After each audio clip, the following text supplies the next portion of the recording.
The barn was going to kill someone. Mason Reed stood in the snow-covered field staring up at the massive structure and felt it in his chest the way he always did. That low, cold certainty that arrives before the words do. 40 feet of rotting timber and crumbling stone, groaning under 3 feet of ice like an old man losing a fight. He'd already decided to quit. The woman standing beside him was worth $200 million. She was about to lose everything. And Mason, the man she'd hired to save it, was 30 seconds away from telling her it was already too late. Hit like and drop your city in the comments. Let's see how far this story travels. The drive into Blackwood Ridge took Mason Reed 2 hours longer than it should have, not because of the distance. The Whitmore estate sat 40 miles northeast of the city, a straight shot up Route 9 through pine corridors and frozen farmland that Mason could have done in his sleep. He'd made that drive 100 times over the years, hauling equipment to job sites scattered across the valley. Renovations, restorations, emergency structural work for people who'd let their properties go too long without attention. He knew that road. What he didn't know was the ice. It had come down the night before in that particular way that February storms sometimes pulled off in this part of the state. Not dramatic, not howling, just relentless. A quiet, patient coating that turned every surface into something that wanted to put you in a ditch. Mason's truck, a 2014 Ford F250 with a cracked side mirror and 190,000 miles on the odometer, had rear tires that were 2 seasons overdue for replacement. He'd been meaning to get to it. He was always meaning to get to something. He came within about 8 feet of sliding off the road twice. Once near the Miller Creek overpass, once on the long downhill curve past the old grain elevator outside Harwick. Both times he corrected quietly, both hands on the wheel, jaw tight, and kept moving. There was nobody else on the road. The radio was playing something he wasn't listening to.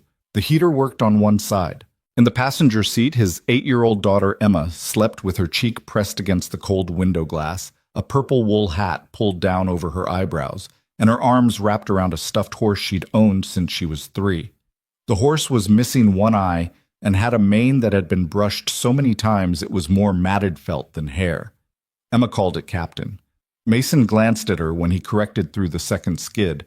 She didn't wake up. He let out a breath and drove. He hadn't planned on bringing her. That was the honest truth, and it sat in the back of his mind the way uncomfortable truths usually did. Present, immovable, demanding occasional acknowledgement. Emma was supposed to be at school. Mason was supposed to drop her at 7:45, make it to the estate by 9, do his walkthrough, deliver his assessment, and be back in the city before dinner. Clean, efficient. The kind of day where everything fit where it was supposed to. Then Emma had woken up with a low fever at 5 a.m. and spent 40 minutes sitting on the bathroom tile looking pale and miserable, and Mason had made the calculation every single parent makes when they've got somewhere to be and a sick kid and no backup. He'd called his neighbor, Mrs. Parrish, who watched Emma sometimes. No answer. He'd called his sister Dana, who lived 20 minutes away and had watched Emma occasionally when he had evening jobs. Dana's husband picked up and said she'd left for a conference in Portland 2 days ago. He'd called the only other person on his list, which was his buddy Jake from the crew, and Jake had laughed in a way that made it clear he was not and had never been equipped for child supervision. So Emma came. She'd sat up in the truck cab wrapped in a blanket with Captain tucked under her arm, declared that she felt mostly fine, just cold, and was asleep before they reached the highway. Mason had driven in silence and thought about the job. The Whitmore job had come to him the way most of his work came these days, through reputation, which was another word for history, which was another word for the trail of things you'd said and done that people remembered long after you'd moved on. His name had gotten to the Whitmore estate through a man named Gerald Foss, a structural engineer Mason had worked with on a historic mill restoration 3 years back. Gerald had apparently recommended him to the estate's property manager with words along the lines of, "He's not the cheapest guy you'll find, but he's the only one who will tell you the truth even when it costs him the job." Mason had heard that secondhand. He wasn't sure if it was flattering or damning or both. The property manager, a tired-sounding man named Dale Archer, had called him on a Tuesday, explained the situation in the clipped, careful way of someone who had already delivered bad news too many times, and asked if Mason could come out for an assessment. What Archer had told him, The main horse barn on the Whitmore property was a historic structure built in 1887, extensively expanded in the 1940s, and had most recently been partially renovated by the estate in the early 2000s. It had been uninhabited, no horses, no active use for the past 6 years following the death of the estate's owner, one Harold Whitmore. It was now facing a mandatory structural inspection from the county bank that held a lien on the property, scheduled for 30 days out. If the structure failed inspection, the bank had the right to classify the estate as a liability and move toward foreclosure on a substantial portion of the property. What Archer had not told him, but what Mason had pieced together from public records and 2 minutes of research. Harold Whitmore had died with considerably more debt than his public profile suggested. The agricultural empire, the Whitmore name was on grain distribution contracts across 3 states, looked solid from the outside. From the inside, it had been hemorrhaging money for years. His heir, a daughter named Victoria, had inherited something that looked like a fortune and functioned more like a trap. Mason had read enough of the financial picture to understand why the barn mattered so much. It wasn't just a building. It was a line item on a balance sheet that was already bleeding. He'd accepted the assessment job with the standard disclaimer he gave every client. "I'll tell you what I see. I won't tell you what you want to hear." Archer had paused on the phone and said that was exactly what they needed. The Whitmore estate appeared through the tree line at 9:22 in the morning, and Mason's first thought was that it was extraordinary in the way that things are extraordinary when money and time have been poured into them by people who genuinely loved what they were building. The main house was a stone Georgian manor, 3 stories, wide front steps, symmetrical windows across the facade. Even under February snow cover, it had a solidity to it, the kind of bones that held. The grounds were formally laid out, he could tell even with everything buried, with what would be wide gravel drives in other seasons reduced now to packed snow tracks, and hedgerows reduced to white mounds on either side. The driveway was long. Mason drove it slowly, noting the tree damage from what looked like recent storms, a section of stone wall along the east side that had partially collapsed, and the way the property sloped down to the west toward what he guessed was pasture or field. Emma had woken up somewhere during the last mile of the estate road. She sat up, rubbed her eyes under her hat, and pressed her face to the window. "Is that where we're going?" she said. "It's where I'm working," Mason said. "You're staying in the truck. It's really big." "Yeah." "Is that a barn?" He hadn't seen it yet. He followed her line of sight past the main house to the right, where the driveway curved, and yes, there it was. The barn. His stomach dropped about 2 inches. There was no other way to put it. The structure was in worse shape than anything Dale Archer had described over the phone. Mason pulled the truck to a stop in the cleared area near the barn's entrance lane, put it in park, and sat there for a moment just looking at it. He did this sometimes, let the first impression settle before he started breaking it down into components and assessments and load calculations. Let himself just see it. The barn was massive. That much was immediately clear. Whatever the original 1887 structure had been, the 1940s expansion had made it something considerable, maybe 200 feet long, 40 feet wide, with a gambrel roof that at its peak probably cleared 50 feet. Built from a combination of stone foundation and timber framing, sided with vertical board and batten that had once been painted red and was now a kind of exhausted gray-brown, weathered down to the wood grain in most places. The left side of the structure, the north-facing elevation, had taken what appeared to be sustained punishment from ice and wind over multiple seasons. 3 sections of the roof were visibly compromised, 2 of them with daylight showing through. The north wall had a lean to it that made Mason's chest tighten on instinct. Not a dramatic lean, not a collapse-imminent lean, but enough of one to mean something was happening in the frame below. 2 of the large sliding doors along the west face had separated from their tracks and were being held in approximate position by what appeared to be a chain wrapped around them. One of the cupolas on the roofline had lost its cap entirely and sat open to the sky. The foundation, what he could see of it above the snow, looked like mortared stone, which was appropriate for the period, age-darkened and in a few spots mossy even in winter. But it wasn't the foundation that was scaring him. It was the roof. "Daddy," Emma said, "are those holes up top?" Yeah, baby. That doesn't look good. No, Mason agreed. It doesn't. Damn. He was still sitting there when someone came out of the barn. He hadn't expected that. Dale Archer had told him to arrive by 9 and that someone would meet him. Mason had assumed someone meant the property manager himself, or maybe a maintenance worker, or possibly no one, and he'd be doing the walkthrough solo. The woman who walked out of the barn's smaller side door, not the main entrance, the personnel door on the south face, was none of those things. She was around 30, he'd learn later. Right now, all he registered was dark hair pulled back in a practical ponytail that the wind was immediately making impractical, a canvas work coat that was genuinely muddy along the cuffs, heavy work boots with salt stains up the toe caps, and the kind of expression that told you a person had been awake for too long and was running on something other than optimism. She wasn't dressed like a billionaire heiress. She was carrying a crowbar. She stopped when she saw his truck, seemed to orient herself, and walked toward him with the direct, purposeful stride of someone who had somewhere to be and preferred to get there without ceremony. Mason got out of the truck. "Mr. Reed," she said, extending her free hand. Her grip was firm, and her hand was cold. "Victoria Whitmore, thank you for coming." "Miss Whitmore?" He shook her hand. His eyes went back to the barn despite himself. "I know what you're thinking," she said. "I doubt that." She looked at the barn, then back at him. "You're thinking it's worse than Archer described." "I was thinking a few things," Mason said. "That was one of them." Something moved across her face. Not offense, not quite. More like the expression of someone who had steeled themselves for a particular blow and was now waiting to see if it would land where they expected. "How bad?" "I haven't done the walkthrough yet." "But," he looked at the roof line, the 3 open sections, the lean on the north wall, the chain on the doors. "But my first impression isn't good." She nodded once, a single precise movement that told him she'd already known that and had spent time making peace with it before he arrived. "Come inside," she said. "I'll show you what we've been looking at."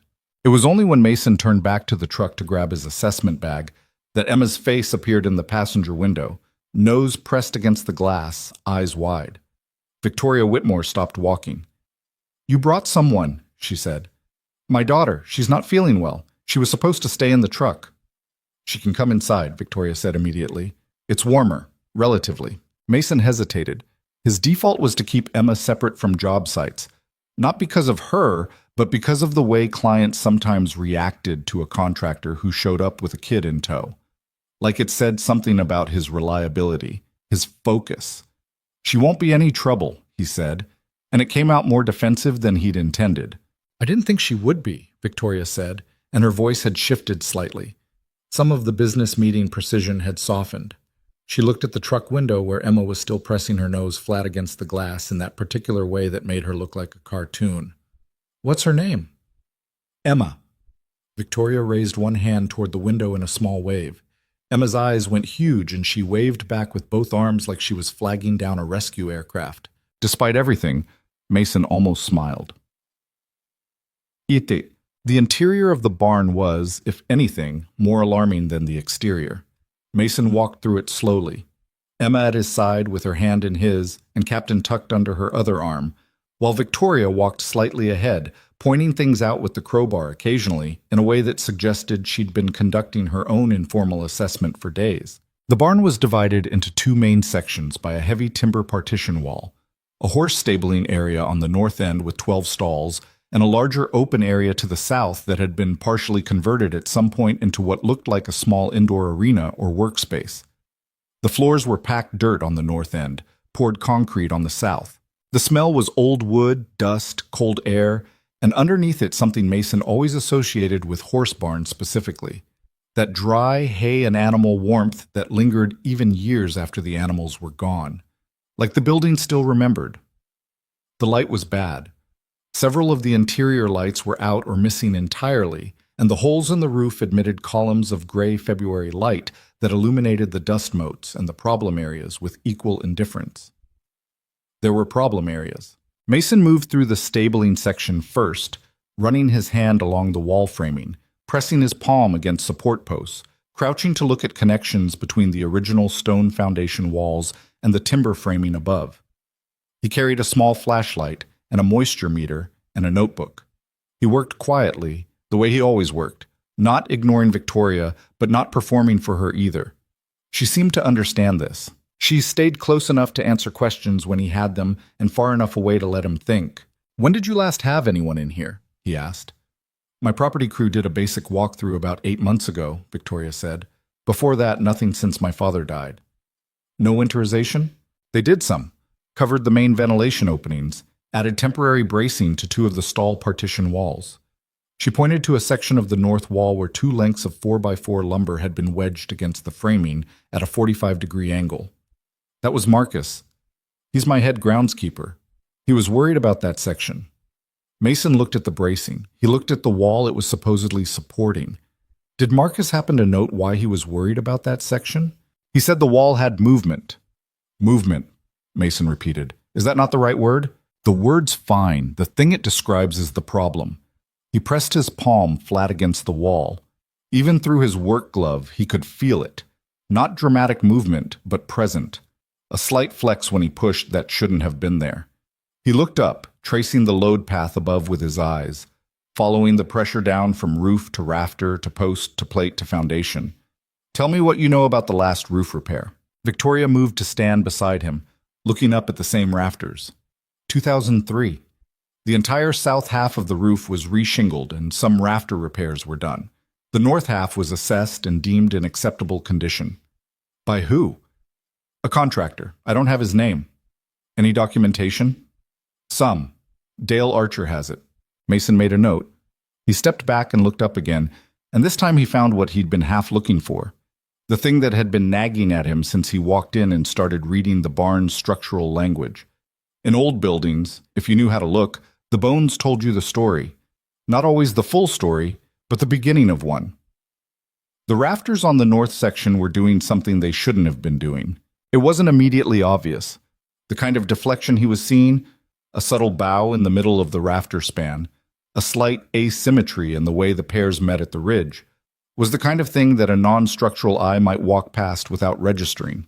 Even some contractors would have walked past it. But Mason had been reading old timber frames for 15 years. "How long has the north roof been leaking?" he asked. Victoria's expression shifted. "You can tell that from looking at it?" "The leak isn't what I'm looking at. I'm looking at the result of the leak." He pointed up at a darkened section of the rafter near the wall plate connection. "Water infiltration over multiple seasons. That connection is compromised. Probably has been for a while." He moved along the wall, still looking up. "Where it matters is here. These are your primary lateral connections. If they're compromised, the north wall starts losing its triangulated support from above." He turned to look at the north wall, the wall with the lean. "Which would explain—" "The wall moving," Victoria said. "Yeah." She was quiet for a moment. "So the roof is causing the wall problem?" "Part of it, yeah." "And the foundation?" "The foundation," Mason said, and he chose his next words carefully because he had a specific discipline about never saying things he hadn't verified, "is what I need to look at next." He went along the perimeter of the north wall, crouching every few feet to brush snow and debris away from the base of the foundation stones, pressing his hands into the ground to feel the frost line, checking the mortar joints with a small probe. The stone here was limestone, which was typical for the region and the period. Well laid, originally. The individual stones were still solid. That much was clear. Limestone didn't rot, but mortar did.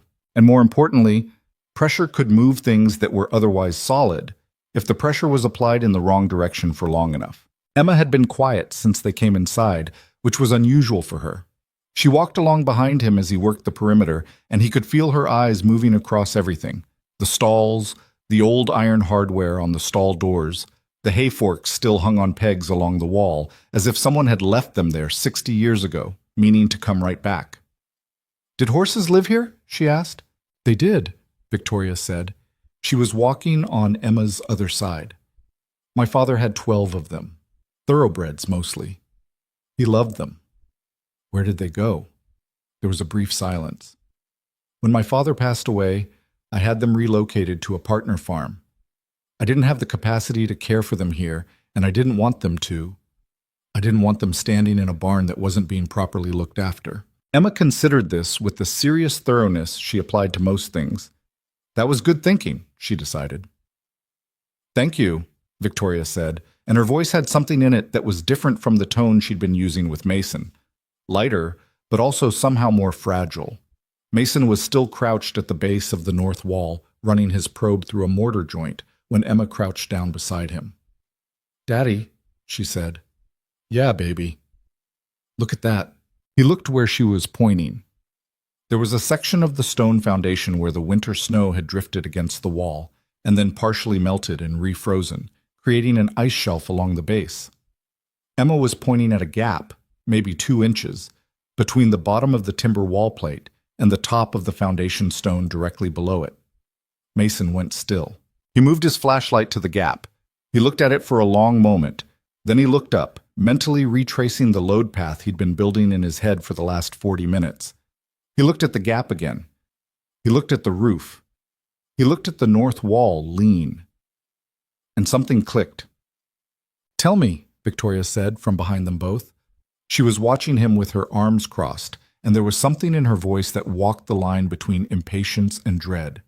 Whatever you're seeing, tell me. Mason stood up slowly. He turned to look at the north wall from a distance, then looked at the roof above it, then looked at the south roof section, the one that had been properly repaired in 2003 and was holding its load correctly. He moved his eyes back to the north section, to the compromised rafters, to the deflection and the asymmetry and what it was doing to the load distribution above the north wall. The foundation isn't failing, he said. Victoria blinked. What? The foundation stones are solid. The mortar is aged, but it's functional. The frost depth is at normal levels for the season. He looked at her. Your foundation isn't dying. Then what is that gap? The wall plate is dropping. He pointed up. The roof load on the north section is being distributed wrong. Those compromised rafter connections I showed you, they're letting the ridge load shift. Instead of distributing weight evenly down through the wall frame to the foundation, you're getting a concentration of load at certain points, and those points are putting a downward and outward force on the wall plate that it wasn't designed to handle. Meaning, Victoria said, meaning the roof is crushing the wall, not from outside, from above. He paused. The wall is separating from the foundation because it's being pressed down and outward. If the rafter connections continue to fail, the load shifts more, the plate drops further, and eventually the north wall loses enough connection with the foundation to collapse, Victoria said flatly. The north section would come down, yes. Probably take a portion of the roof with it. She absorbed this. Her jaw was tight. Outside the barn walls, the wind picked up briefly, and something, a branch, or ice, or both, struck the exterior with a sound like a muffled gunshot. Nobody flinched. They were past flinching. But, Emma said. Both adults looked at her. Emma was looking up at her father. She had that particular expression she got sometimes, the one where she was about to say something that she'd already worked out and was waiting for someone else to catch up to. Daddy said the foundation isn't dying. He said the roof is the problem. So if you fix the roof, you stop the load from shifting, Mason said slowly. And then the wall can go back where it's supposed to be, Emma said. It's not quite that simple. But it's the right direction, Emma insisted. Right? Mason looked at the north wall. He looked at the gap at the base. He looked at the rafter connections above. He had come here this morning with a specific expectation. He'd driven 40 miles through ice and brought his sick daughter and carried the quiet professional certainty of a man who has seen a lot of old buildings and knows when they're past saving. He had been ready to tell Victoria Whitmore that her barn was beyond reasonable repair, that the responsible assessment was a controlled demolition of the north section, stabilization of what remained, and a revised scope that would produce something smaller and safer. He'd been ready to say that gently, the way he'd learned to say these things over the years, with enough technical grounding that the person understood it wasn't his opinion, it was engineering. He looked at his 8-year-old daughter, who was looking at him with complete confidence that he was about to agree with her. He looked back at the barn. It's the right direction, he said. They came back out into the snow a little after noon. Mason stood in front of the barn with his notebook, writing quickly. Not an assessment yet, just the raw inventory of what he'd seen. The list was long. He wrote without looking up, and Victoria stood nearby, hands in the pockets of her work coat, looking up at the structure with an expression he couldn't quite read. "I need to be straight with you," Mason said, still writing. "Please." "I said the foundation isn't failing. That's true. What I didn't say is that the rest of this is simple." He stopped writing and looked up. "The rafter connection repairs on the north section are major. We're talking about working at height in winter conditions, which means weather holds and safety constraints that are going to eat time. The wall plate needs to be jacked back and reshimmed before the load path is corrected, which is a precision job you can't rush. The roof," he glanced at the open sections. "The roof holes need temporary weatherproofing immediately, today, before any more precipitation comes in and adds dead load to the compromised rafters. If we get another storm before that's done, the timeline gets a lot harder to meet." 30 days, Victoria said. The inspection is in 30 days. "I know." He closed the notebook. "I'm not going to tell you it's easy. I'm going to tell you it's possible. Those are different things."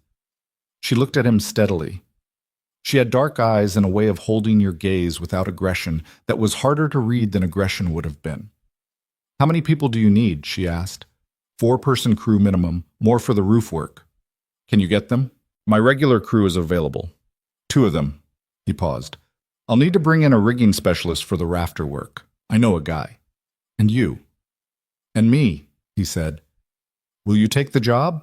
He looked at the barn one more time. He'd had this moment before, the moment before commitment, where everything was still theoretical and the weight of what you were agreeing to was just outside arm's reach. He'd learned to take his time in this moment, not because he was indecisive, but because once he said yes, he meant it completely, and he needed to be sure he knew what he was saying yes to. 30 days. Winter conditions. Compromised rafters. A billionaire with debt she hadn't advertised, and 30 days before a bank inspector arrived to determine if her father's last dream would survive. A foundation that wasn't dying. "I'll take the job," Mason said.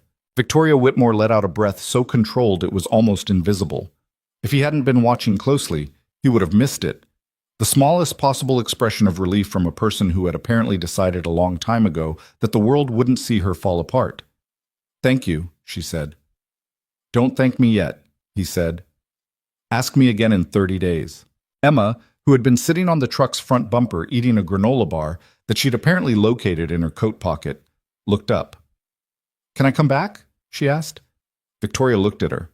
Something in her expression did something complicated. "If your father brings you," she said, "you're always welcome here." Emma looked at Mason. Mason looked at the barn. "We'll see," he said. He drove home through the late afternoon with Emma half asleep again beside him, and the notebook on the seat between them, already full of his cramped, precise handwriting. Numbers and materials lists and load calculations that were still forming themselves in the back of his mind. The ice on the road had softened slightly in the afternoon temperature. He drove carefully anyway. He thought about the foundation, the gap between the plate and the stone, the weight coming from above instead of below, a load applied in the wrong direction by a roof that had been quietly failing for years while nobody was looking. He thought about how close he'd come to calling it dead before Emma had crouched down next to him in the cold and pointed at what was actually there. He thought about Victoria Whitmore standing in her own barn with a crowbar and work boots, and the particular expression of a person who has been carrying something very heavy for a very long time and has mostly made their peace with the weight of it. He thought about 30 days. He thought about his crew, the materials, the rigging specialist, the cost projections he'd need to put together before morning. He thought about the way Victoria had said thank you, that controlled, precise delivery that was trying not to show how much it mattered, and the way it had sat with him longer than those 2 words had any particular reason to sit. He turned onto the highway. The radio was playing something he wasn't listening to. The heater still only worked on one side. Emma shifted in her seat and spoke without opening her eyes. "I liked her," she said. "Go to sleep, Emma." "She had good boots." "Emma." A pause, then settling back against Captain. "She seemed sad." Mason drove. He didn't answer that, but he thought about it the rest of the way home. Mason was back at the Whitmore estate by 6:30 the following Monday morning. Not because he had to be. The crew wasn't arriving until 8, The equipment rental truck wasn't scheduled until 8:30, and there was nothing requiring him to stand in a frozen field in the dark, staring at a barn that couldn't see him staring at it. He'd told himself he was coming early to walk the perimeter again before the crew arrived, to re-verify a couple of the load calculations he'd been turning over in his head all weekend, to check the temporary weatherproofing his subcontractor had installed on Friday. All of that was true, and none of it was the whole story. The whole story was that he'd spent the weekend running numbers and material lists, and the job kept pulling his attention in a way that jobs didn't always pull it. Most restoration work, even the complicated kind, had a logic to it that Mason could hold at a distance. You saw it, you assessed it, you planned, you executed. The building was a problem. He was the solution. The gap between those two things was work. This job had a different quality to it. The gap felt less like work and more like something else he didn't have a clean word for yet. He parked where he'd parked before, near the south side of the barn, and got out into air that was cold enough to feel like a physical object. 22 degrees according to his truck thermometer. Clear sky, which meant no immediate precipitation risk, which was the only good news the weather had offered all week. The forecast for Thursday was a system coming in from the northwest that the weather services were describing with the kind of careful language that meant they weren't sure yet whether it would be bad or very bad. He had until Thursday to get the north section emergency stabilized. He pulled on his work gloves and walked the perimeter. The temporary weatherproofing, heavy polyethylene sheeting over the 3 open roof sections, secured with batten strips and construction adhesive, had held through the weekend. That was something. One of the smaller things in the north wall, a section of board siding near the second stall that had lost most of its backing, had shifted slightly in the wind. He made a note. He looked at the foundation gap, the one Emma had spotted, and confirmed what he'd seen Friday. No change, which was both good and meant nothing because the conditions that would cause change weren't a gradual drift. They were a structural event, and structural events didn't announce themselves in advance. He was crouched at the northeast corner, pressing his probe into a mortar joint, when he heard the estate's side door close. He looked up. Victoria Whitmore walked across the frozen ground toward him in the gray pre-sunrise light, wearing the same canvas work coat from Wednesday and carrying 2 mugs. She moved carefully on the ice, not with the exaggerated caution of someone who wasn't comfortable with it, but with the matter-of-fact attention of someone who'd lived through enough winters to know the ground didn't care how important you were when you were on it. She held out a mug when she got close enough. He stood up and took it. Coffee. He registered the warmth against his gloved palm and the smell of it in the cold air and the fact that she had apparently been up before 6:30 on a Monday to bring it out. "I saw your truck," she said. "Didn't mean to wake anyone." "You didn't. I was already up." She wrapped both hands around her own mug and looked up at the barn's north face, which in the pale early light looked simultaneously more damaged and more dignified than it did in full day. "How does it look?" "The weatherproofing held," Mason said. "The rest of it looks the same as it did Friday, which is the best thing I can say." "That's something." "It is." He drank the coffee. It was strong, and he didn't ask about it. "Your crew getting here at 8? Dale arranged everything according to your materials list. The lumber delivery was confirmed for 7:30. She paused. "I need to talk to you about the budget." He looked at her. "I want to be transparent," she said, in the careful voice of someone who has rehearsed a conversation and is now checking whether the rehearsed version is still the right one. "The numbers Dale gave you for the initial scope, those are accurate. What they don't reflect is that I've had to restructure 2 other payment obligations in the past week, and there's a cash flow situation for the first 2 weeks of the project that's—" She stopped. Started again. "I can cover the materials and your crew. I can't cover the rigging specialist for the rafter work in week 1. I need another 10 days before that payment clears." Mason considered this. The rigging specialist, a man named Corso, who he'd worked with twice and trusted completely, was scheduled for day 8. Day 8 was critical because the rafter connections had to be secured before the weatherproofing could be permanent, and the weatherproofing had to be permanent before the wall plate work could begin. If Corso got pushed to day 18, the sequencing of the whole job folded in on itself. "I confront Corso's first week," Mason said. Victoria looked at him. "You can reimburse me when the cash clears," he said. "I've done it before on jobs where the payment timeline didn't match the work timeline. It's not ideal, but it works." Mr. Reed, I'm not asking you to. I know you're not asking. He looked back at the barn. Corso needs to start day 8, or the sequencing breaks down. If the sequencing breaks down, we're not making the 30-day inspection. If we're not making the inspection, I know what happens if we miss the inspection, she said quietly. Then let me front Corso. She was silent for a moment. There was something in the silence that was harder than disagreement. It had the quality of a person who found accepting help more difficult than needing it, which was a specific kind of difficult that Mason recognized because he was the same way. All right, she said finally. Thank you. Don't thank me, it's project management. He finished the coffee and handed back the empty mug. You said you were already up. How early is early? She looked at him for a moment like she was deciding whether to answer honestly. 4:30, she said. You do that often. Since my father died, yeah. I stopped sleeping through the night pretty much completely. She said it without self-pity, in the same tone she might have used to say I stopped drinking milk or I changed my commute. Like it was just a fact about her current life that she'd long since accepted. I get a few hours and then I'm up. I've learned to use it. Mason didn't respond to that immediately. He put his probe back in his vest pocket and looked at the northeast corner of the barn, at the mortar joint he'd been examining. My wife died 4 years ago, he said. I didn't sleep through the night for about 18 months after. He hadn't planned to say that. It came out at the same register as her statement, just a fact, offered in the same plain way. Not a bid for sympathy. Not an attempt to match her or comfort her. Just a thing that was true. Victoria looked at him. I'm sorry, she said. I didn't know. No reason you would? He looked at her. Does it get better? The sleeping. He paused. I should tell you that it does, since it did for me. Eventually. Did you have to do anything specific? I got a dog, he said. Didn't cure anything, but having something that needed me at a specific time every morning helped. Got me out of bed before the thinking started. She almost smiled. It didn't quite complete itself, but it was close. What happened to the dog?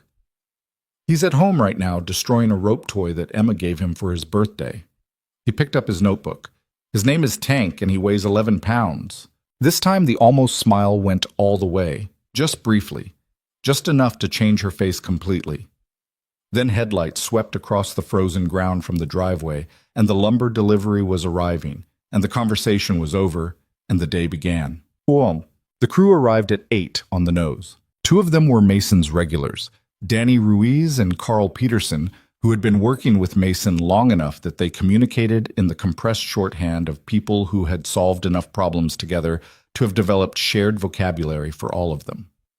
Danny was 26, fast, and laughed at everything, including things that weren't funny, which was either irritating or useful depending on the circumstances. Carl was 43, methodical, and had the particular skill of being able to look at a structural problem for 5 minutes in complete silence and then say exactly the right thing. The 4th person was someone Mason had called Saturday afternoon, a local carpenter named Roy Hadley, who had done barn restoration work for 30 years and knew the specific language of timber frame agricultural buildings in a way that Mason could match technically but not experientially. Roy was 61, heavy-set, and operated on the principle that any problem worth solving was worth solving slowly enough to get it right. Mason laid out the first week's plan on the hood of his truck, while the crew drank coffee and the morning got marginally lighter. He'd printed the drawings Friday night, hand-sketched on graph paper and traced in ink the way he'd always done, because he'd tried the digital drafting software twice and found it added time without adding clarity. The drawing showed the north section's structural condition, the compromised rafter connections marked in red, the load distribution analysis, the proposed repair sequence. Roy looked at the drawings for a long time without speaking. These connections here, he said finally, pointing at 2 of the marked rafters near the ridge. These aren't just moisture damage. No, Mason agreed. Something was done to these. Somebody sistered a repair onto the original rafter. Look at the profile here. That's not the original timber. And the sister connection was nailed, not bolted. He shook his head. This is somebody's weekend fix from 10, 15 years back. Nails into old-growth timber that's been drying for a century, probably held fine until the weight load from 2 bad winters hit it. That's my read, Mason said. So we're not just repairing failure. We're repairing a bad repair. Yeah. Roy looked at the drawings for another moment. Doable, he said. Slower. I know. What's our deadline? 28 days from today. Roy looked up. Danny whistled low. Carl said nothing, which was more or less Carl's version of whistling. What's the inspection scope? Roy asked. Full structural assessment, foundation, frame, roof system. They'll be looking for load capacity verification, connection integrity, and compliance with the County Historic Structure Maintenance Code. So we can't just stabilize it. We have to actually fix it. We have to actually fix it, Mason confirmed. Roy nodded once, slowly, the way a man nods when he's already committed, and is just finalizing the internal paperwork. All right then, let's go look at it. Victoria worked. That was the thing Mason hadn't expected, though he probably should have, given what he'd already seen of her. She didn't come out to observe. She didn't come out to ask questions and then go back inside to her warm office. She put on her work coat and her salt-stained boots, and she worked. The first morning she spent moving lumber. The delivery had come in on a flatbed and been stacked near the barn's south entrance, which was accessible and logical, except that the actual work was happening on the north end, which meant the materials needed to move about 200 feet across uneven frozen ground. Mason's crew had a hand truck and a basic lumber dolly. Victoria picked up one end of an 8-foot 2x10, waited for Danny to pick up the other end, and started walking. Danny, who was not especially good at masking surprise, looked briefly like he'd been asked to move lumber by a figure from mythology who had unexpectedly materialized in a construction yard. I've got it, he said. I know you do, Victoria said, and now we have it together, so it'll go faster. Danny looked at Mason over Victoria's head with an expression that was equal parts confused and impressed. Mason made a small gesture that communicated just, go with it, and went back to his structural drawings. By mid-morning, she had moved lumber, carried concrete anchoring supplies, and spent an hour working with Carl to clear debris from inside the north stall section. Rotted hay, broken stall hardware, and a truly impressive accumulation of what appeared to be old machinery parts that had been stored and then forgotten. She worked without complaining and without stopping. And the only concession she made to being someone who didn't do this every day was that she was slower than the crew and she knew it. And she positioned herself consistently on tasks where her pace didn't create a bottleneck. Mason noticed all of this and said nothing about it. At lunch, sandwiches from a deli in town that Dale Archer had apparently arranged, which arrived in brown paper bags exactly at noon. The crew sat on sawhorses and lumber stacks in the south section while the wind worked the exterior. Roy ate with the precise efficiency of a man who regarded lunch as a refueling operation. Danny told a story about a previous job that Mason was fairly sure had been substantially embellished since its original telling. Carl listened and didn't comment. Victoria sat on the end of a stack of 2x12s and ate half a sandwich and read something on her phone. Mason sat near the north partition wall and ate his lunch and made notes. He could see, through the gap in the partition, the first of the compromised rafter connections they'd be working on tomorrow. He was running the rigging sequence for the third time in his head, looking for the angle he might have missed. Your daughter, Victoria said. He looked up. The rest of the crew were talking about something else. She doing better? Victoria asked. The fever had broken Sunday morning. Emma had spent the day demanding cartoons and soup and had been back at school Monday with the complete resilience of a child who treats illness as an inconvenience rather than a story worth telling. She's fine, Mason said, bounced back fast. She's something, Victoria said. The thing she said. About the foundation. Yeah, I keep thinking about that. I'd been in this barn every day for a week before you arrived. I'd looked at that wall 100 times. I didn't see what she saw. She wasn't trying to see anything specific, Mason said. That's the difference. When you go in looking for what's wrong, you organize what you're seeing around the thing you expect to find. She just looked. Victoria considered that. And what were you expecting to find? He paused. Honest answer, he'd been expecting to find what he'd mostly found before. An old structure that had been allowed to deteriorate past the point where rehabilitation made more sense than controlled removal. He'd been expecting to confirm an inevitability.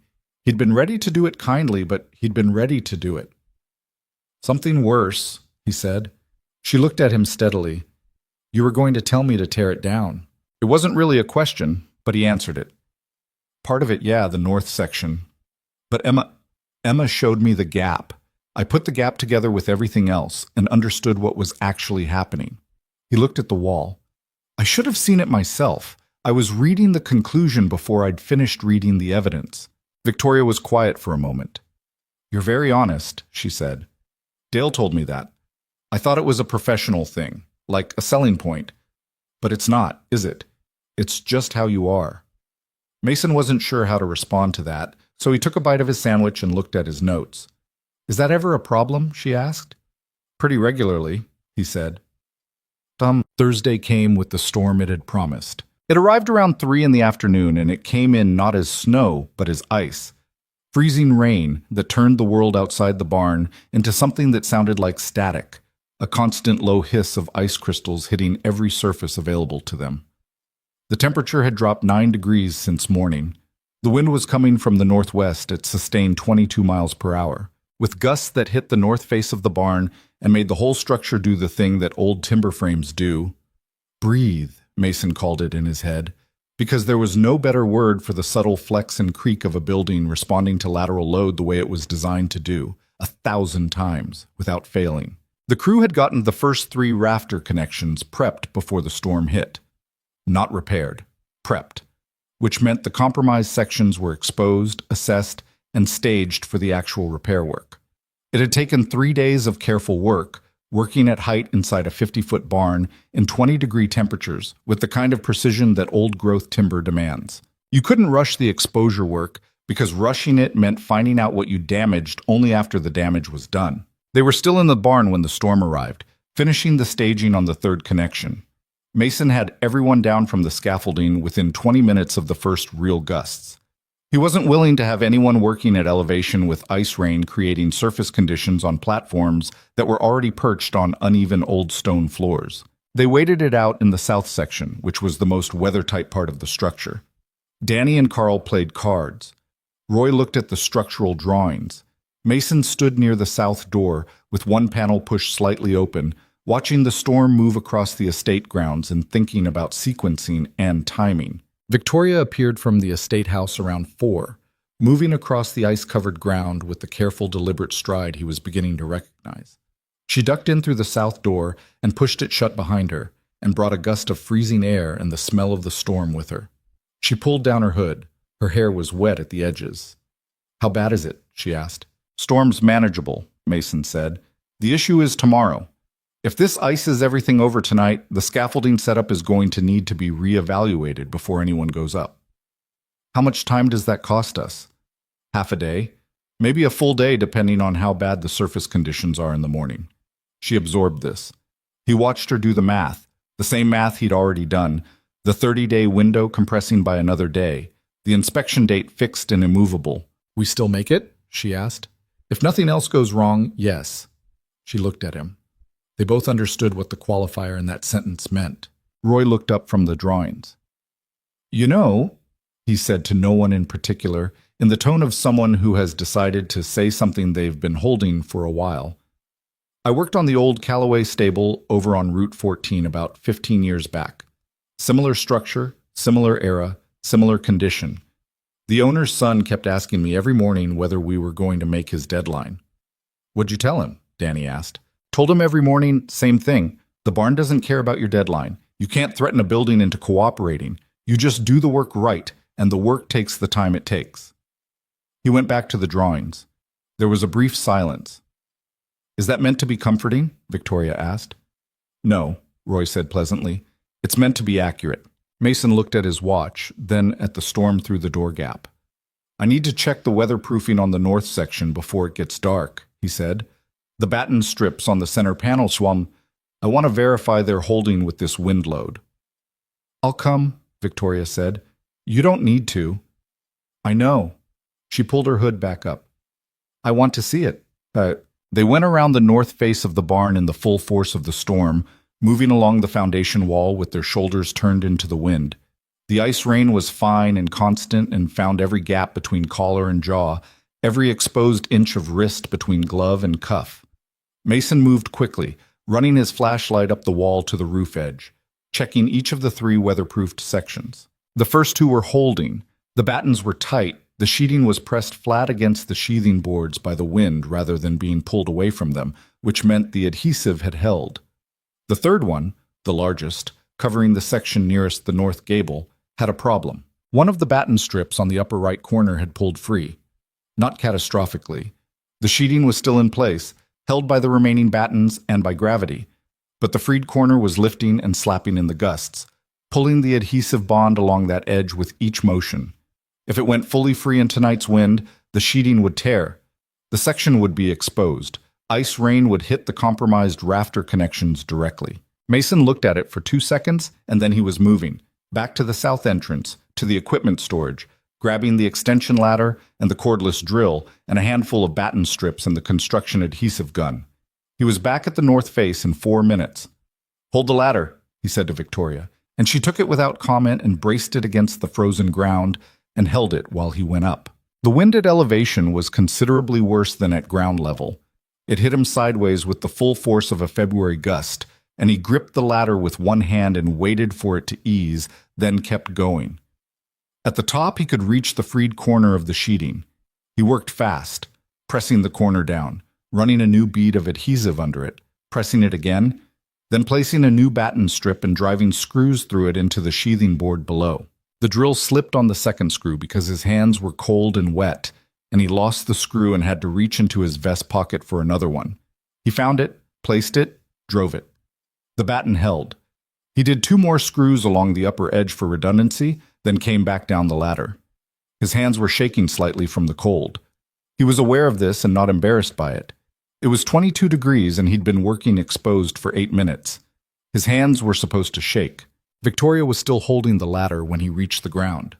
Her face was very close to his in the narrow space between the ladder and the barn wall, close enough that he registered the ice on her eyelashes, which was an absurd and specific detail that his brain apparently decided to file and keep.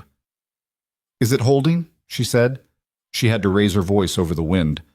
"Should hold through the night," he said. "Should," she repeated. "Should." She looked up at the section, then back at him.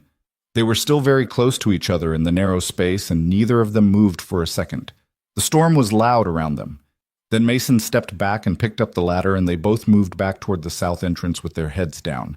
And the moment, whatever it had been, whatever it was going to have been, if he'd stood there a second longer, dissolved into the storm behind them. It held through the night. Mason knew because he drove back to the estate at 6 the next morning before the crew arrived and checked it. He told himself he was doing it for professional reasons. He did it because he hadn't slept well, and the alternative to checking was lying in bed staring at the ceiling, thinking about whether the batten screws he'd driven in the dark in a windstorm had gone in straight enough. They had. He stood in the clear, brutal cold of the morning after the storm, and looked at the north section and felt something he recognized as relief, which was different from the satisfaction of solving a structural problem. Satisfaction was intellectual. Relief had a physical quality to it, a loosening somewhere in the chest. He was still standing there when his phone buzzed, a text from an unsaved number. It held, "Thank you for going up last night. V." He looked at the message for a moment. He wasn't sure exactly when she'd gotten his number. Probably from Dale Archer, which was fine. She was the client. She should have his number. He typed, "Good morning? Yes. Crew starts at 8, Corso arrives day after tomorrow. We're still on schedule." He stared at that for a second, then he added, "How's the sleeping?" He sent it before he'd fully decided to. The response came back in about a minute. 4 hours. Better than Tuesday. He put his phone in his pocket and looked at the barn in the early morning light, thinking about nothing in particular and several things at once. Danny's truck pulled in off the driveway, and Mason walked over to meet it, and the day began again the way days on a construction site always began. With the particular purposeful noise of people arriving to work, the sound of truck doors and equipment cases and voices cutting through cold air, and the quiet, grounding fact of a problem that was still there and still needed solving and wouldn't solve itself. He was glad of that. The problem needing solving. He was glad to have somewhere to put his attention. He had a feeling it was going to be a complicated 30 days. Corso arrived on day 9 instead of day 8. 1 day late because his previous job, a timber frame church restoration 2 counties over, had developed a problem on the final morning that he couldn't leave half solved. Mason knew about it because Corso had called at 7 a.m. and explained it without apology, which was one of the things Mason respected about him. He didn't manufacture excuses. He just told you what was true and let you work with it. The one-day delay cost them the buffer Mason had built into the second week's schedule. There was no longer any room for another weather hold or a material delivery problem or any of the dozen other small failures that accumulated on every job like sediment in a pipe. They were running without margin now. Every day had to produce exactly what it was supposed to produce. Mason explained this to the crew on the morning Corso arrived, standing in a semicircle near the scaffolding base while the temperature sat at 19 degrees and their breath came out in small white clouds. He said it plainly, without drama, because that was how he operated. The crew deserved to know where they stood, and sugarcoating the timeline didn't change the timeline. "So we're tight," Danny said. "We're tight," Mason confirmed. "How tight?" 3 days of buffer left. We burned through that and we're asking the inspection to move, which they won't move it, Carl said. It wasn't a question. The bank sets the date. The bank doesn't care about our sequencing problems. Mason looked at Corso. "You've seen the drawings. Talk to me about the rafter connections." Corso was a compact, quiet man of about 50, with the permanently squinted eyes of someone who spent most of his working life looking upward at structural things in bad light. He'd reviewed Mason's drawings on the drive over and walked the scaffolding for 20 minutes when he arrived, saying nothing, just looking. Now he folded his arms and looked at the ridge. "The two middle connections are worse than your drawings show," he said. "How much worse?" "The sister repair on connection 4. Whoever did that used green lumber. It's dried and twisted inside the connection. The nails are at about 40% of their original shear capacity." He paused. "I want to do a full replacement on that one, not a repair. Pull the sister in new material, through bolt it." "That adds time." "It adds a day, but if we just patch it, there's a real chance the inspector sees the original bad repair and flags it anyway, and then we're having a conversation about whether the connection meets code, and that conversation takes longer than the day we'd save." Mason thought about this for approximately 4 seconds. "Do it right," he said. "Full replacement." Roy, who was standing at the edge of the group listening, nodded once in the way that meant he agreed and had expected nothing different. That was how the second week began. Already behind, already making harder calls, already trading the schedule they'd wanted for the schedule that was actually possible. Corso worked at elevation the way some people worked underwater, with a focused, unhurried deliberateness that seemed at odds with the environment, but produced results faster than urgency would have.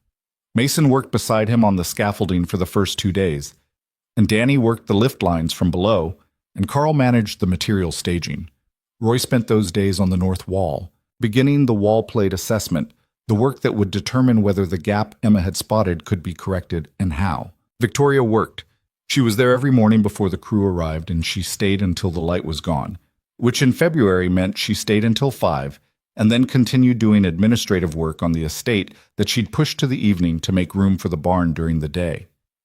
Mason knew this because Dale Archer mentioned it once, in passing, with the tone of someone who had given up trying to argue with the decision that had already been made. She learned fast. Not construction skills specifically.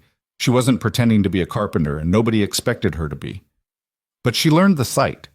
She learned which tasks were the through lines that the whole sequence depended on and which were peripheral.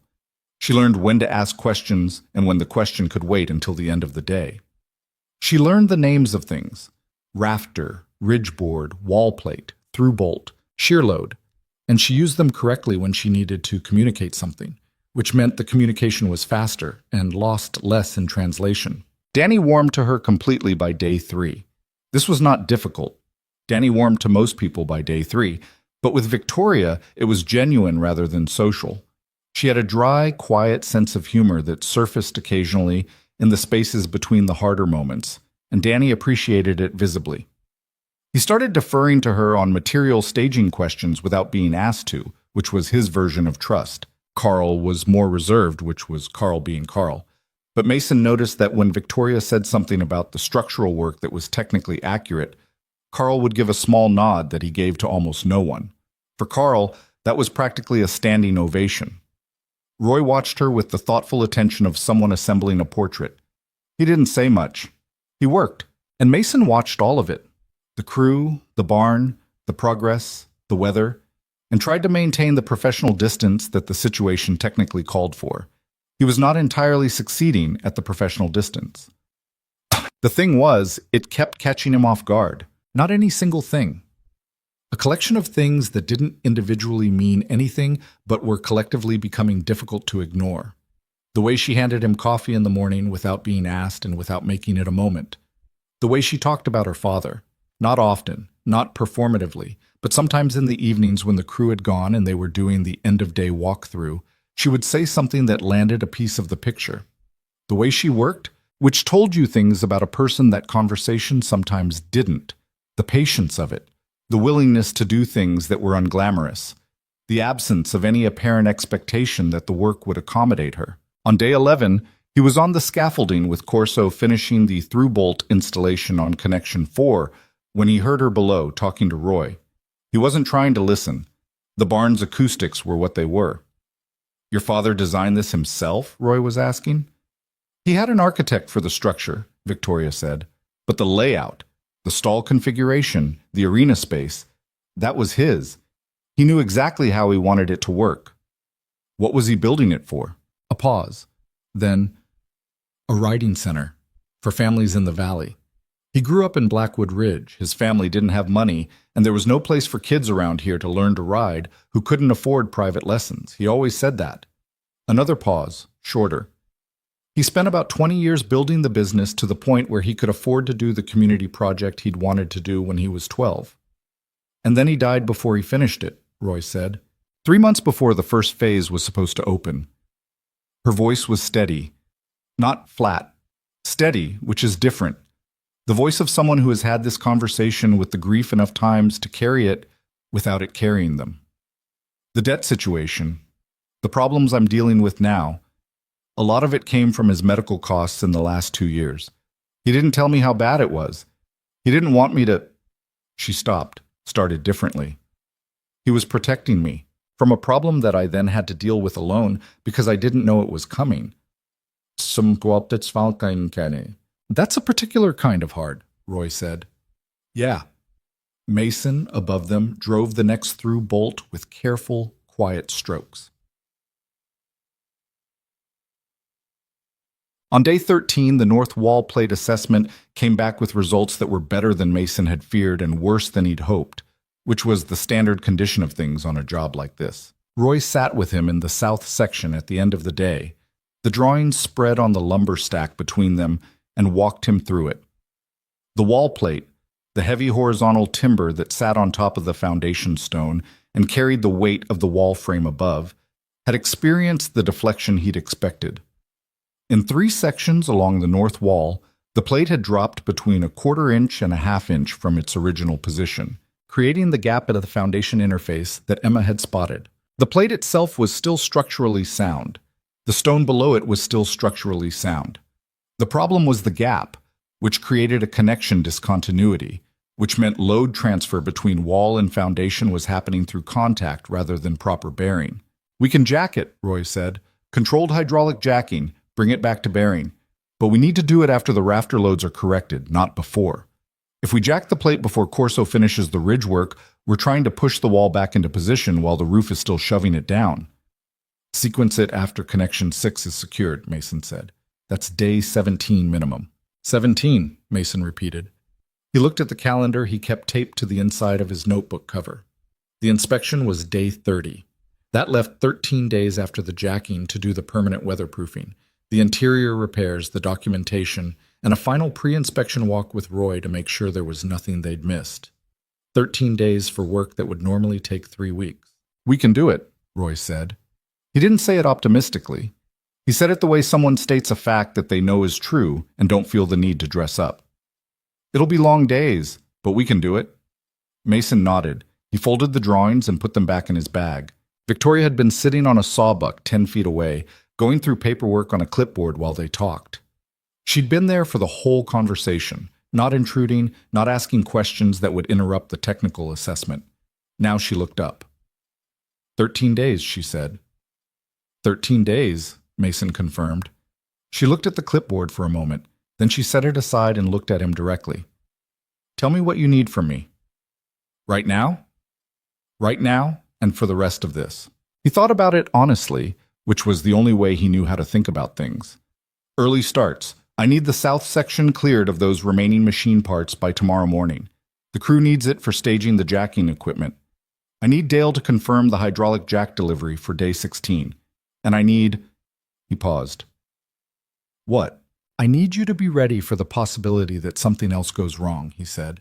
Not because I think it will, but because on a job this compressed, when something goes wrong and the person who needs to make a decision about it has to first process the shock of it going wrong, that costs us time we don't have. If you can be in a mental place where you're expecting problems, so they don't surprise me when they happen. Yeah, she held his gaze for a moment. I've been expecting problems since before you got here, she said quietly. That's not new. He believed her. It showed in the way she worked, the preparedness of it, the absence of the entitled expectation that things would cooperate. She'd been braced for difficulty for a long time, long before the barn, long before the bank and the inspection deadline. All right, he said. Emma came back on day 15.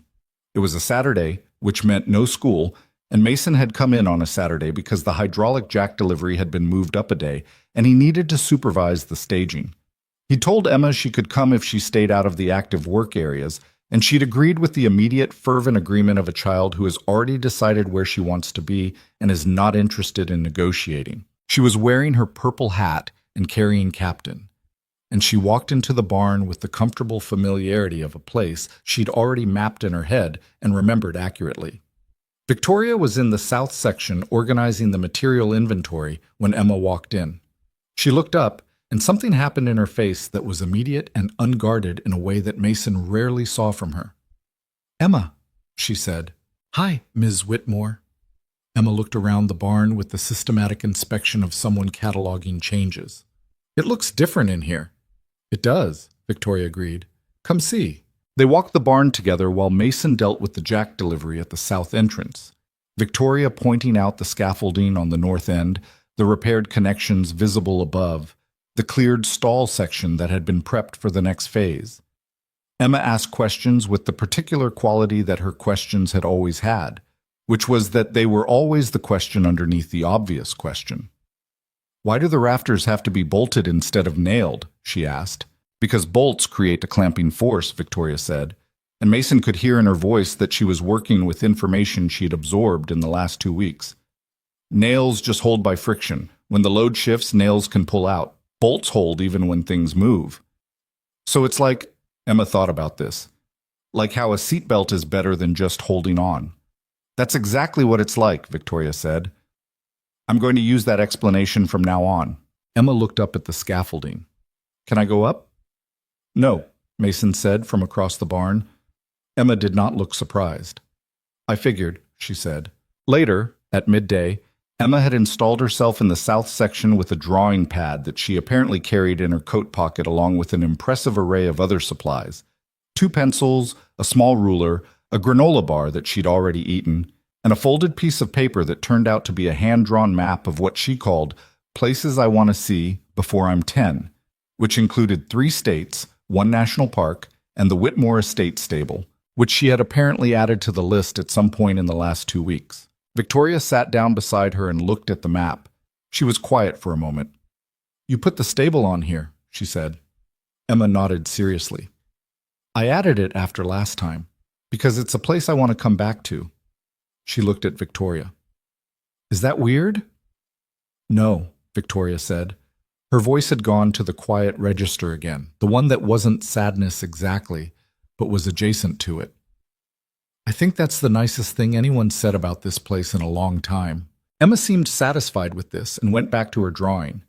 Mason, from across the room, had watched this exchange over the top of his notebook. He looked back down at his calculations. He wrote a number that he immediately crossed out because it was wrong. He wrote it again. He looked back across the room. Emma was drawing. Victoria was looking at Emma's map. The afternoon light came through the south windows at a low winter angle and laid itself across the concrete floor in wide, pale rectangles. He looked back at his notebook. He did not write anything for about 40 seconds.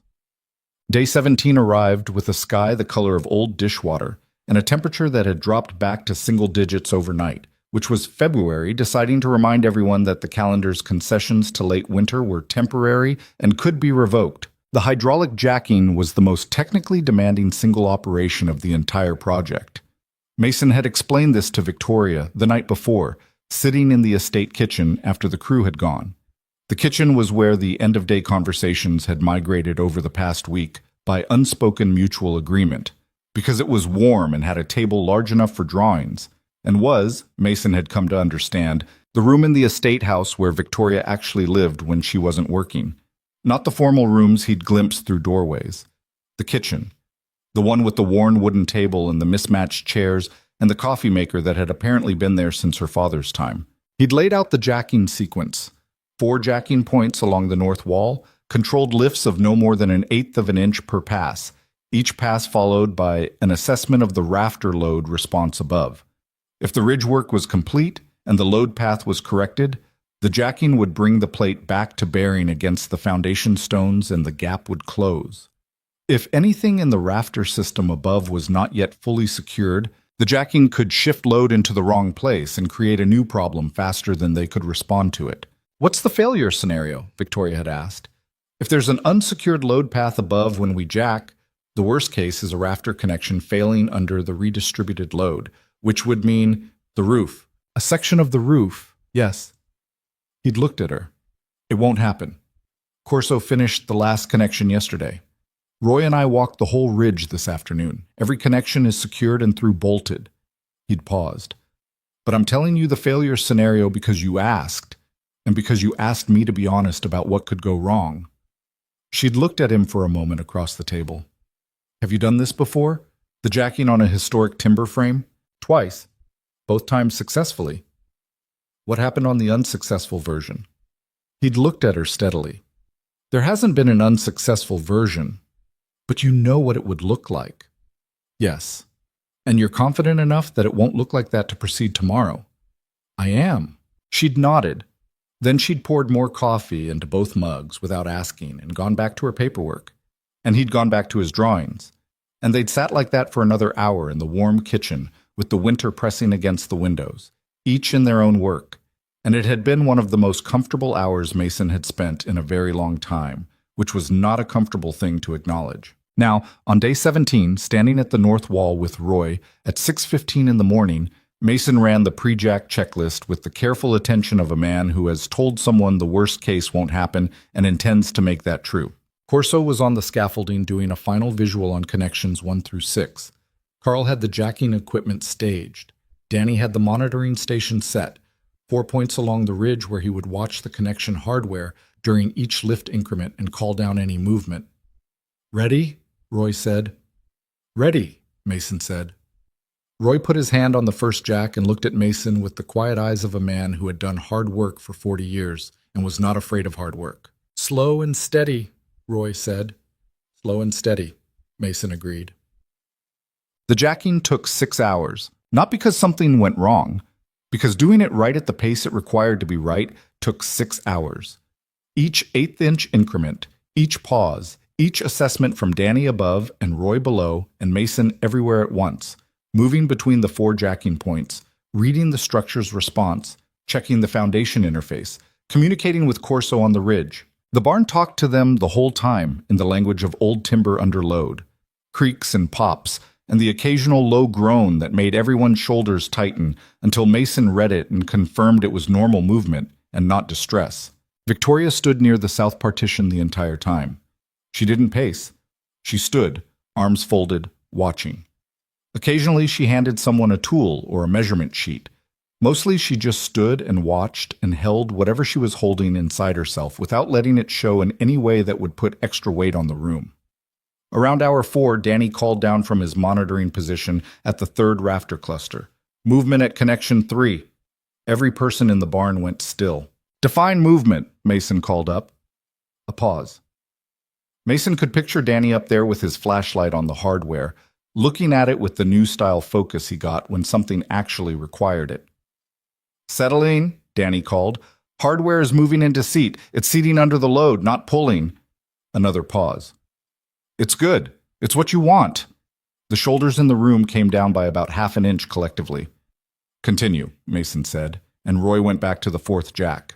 At hour 6, Roy straightened up from the final jacking point and looked at Mason. She's back, he said. Mason crouched at the foundation interface on the north wall, the northeast corner where the gap had been widest, the place Emma had pointed at 3 weeks ago in the cold. He ran his fingers along the base of the wall plate. The gap was closed. Not perfect. Nothing in a restoration was perfect, and perfection wasn't what they were building toward. They were building toward structural integrity, toward load paths that functioned correctly, toward connections that would hold. But the plate was back and bearing contact with the stone below it. The load was transferring correctly, and the deflection that had been pulling the north wall off its foundation was no longer being driven from above. He stood up. The crew was looking at him with the quiet, tired attention of people who have done something hard and want to know if it worked. Good, Mason said. It's good. Danny made a sound that wasn't quite a cheer and wasn't quite a laugh, but was somewhere between the two. Carl looked at the wall with the expression of someone confirming a calculation they'd already run in their head. Roy put down his hydraulic wrench with the careful deliberateness of a craftsman putting down a tool at the end of a thing done correctly. Victoria unfolded her arms. Mason looked at her across the barn. She was backlit by the south windows, and the expression on her face was something he didn't have a clean word for. Not relief exactly, though relief was part of it. More like the expression of someone seeing a thing they'd stopped letting themselves fully want suddenly become possible. He looked away before it did anything he wasn't ready for. 13 days, he said to the room. We've got 13 days to close this out. Let's not waste the afternoon. That night, Mason stayed later than he'd planned. He was doing the post-jack documentation, measurements, photographs, the written record that would accompany the inspection, and it ran long because good documentation always ran long. The crew had left at 5:30. The barn was quiet except for the wind and the occasional tick of the timber frame cooling in the night air. He was finishing the last of the foundation measurements when he heard the kitchen door of the estate house open, and a few minutes later Victoria appeared in the south doorway with 2 mugs and her coat over her shoulders. She walked to where he was working and set one mug near his equipment bag without comment, and sat on the lumber stack nearby, and didn't ask if he was almost done or how much longer he'd be there. She just sat. He finished the measurements. He wrote them in the notebook. He looked at the wall plate one more time. "Can I ask you something?" he said. "Yeah." "The writing center." He turned to look at her. "When this is done, when the inspection passes and the foreclosure threat is removed, is it actually going to happen? The community center your father wanted." She looked at her mug for a moment. "That's what the restoration scope says. Phase 2 of the project is converting the South Arena section into a proper indoor riding facility. Stalls for 12 horses, lesson ring, observation area." She paused. "Whether I can fund Phase 2 after everything that's gone into Phase 1 and the debt restructuring is—" She stopped. "It's complicated." "But you want to." "My father wanted to. I want to finish what he started." She looked at Mason. "Is that the same thing? Wanting something because someone you loved wanted it?" He thought about this carefully. "I think it can be both," he said. "Something that starts as finishing someone else's thing can become yours while you're doing it." She looked at him for a moment. "Has that happened to you?" He thought about the moment in the barn 3 weeks ago when he'd looked at this structure and found himself unable to deliver the verdict he'd driven 40 miles to deliver. When something about it, the foundation that wasn't dying, or the woman who had gotten here before dawn with a crowbar, or his daughter crouching in the snow and pointing at the truth, had shifted the job from a contract to something he didn't have a clean name for yet. "Yeah," he said. "I think it's happening to me right now, actually." He didn't look at her when he said it. He was looking at the wall plate, at the gap that was no longer there. There was a silence that was not uncomfortable, which was its own kind of information. "Mason," she said. He looked at her then. She was watching him with the steady, open attention she'd had from the first day. The look that didn't look away and didn't perform and just held whatever it was looking at without flinching. "Thank you," she said. "Not for the work, or not only for the work." He didn't answer that immediately, because the honest answer was complex, and he hadn't sorted it yet, and he had a long-standing policy of not saying things he hadn't sorted. 13 days, he said finally. She almost smiled. You keep saying that. It's my way of dealing with things I can't process until the job is done. She did smile then. The full one. The one that changed her face completely. The one he'd seen maybe 4 times in 3 weeks, and had apparently started filing in a specific location in his memory without being asked to. 13 days, she said. He stood up, gathered his equipment, and said goodnight, and walked out into the cold. He drove home thinking about load paths and jacking sequences and the particular way old timber sounds when it comes back to bearing after years of moving in the wrong direction. He thought about that sound for a long time. It sounded, against all his practical instincts, like something beginning. 13 days turned out to be 11.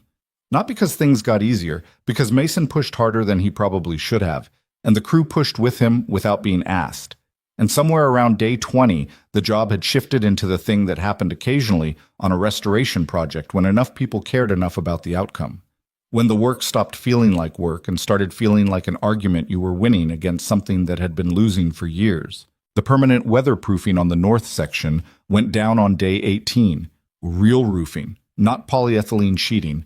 New cedar shingles over replaced sheathing boards where the originals had rotted. Counterflashing at the wall intersections. Ridge cap installed with the attention to detail that Roy applied to every finished surface regardless of whether it would ever be directly visible to anyone. Mason had learned years ago not to tell Roy to cut corners on finish work. Roy had a specific look he gave you when you suggested that, and it was not a pleasant look to receive. The interior stall repairs ran parallel.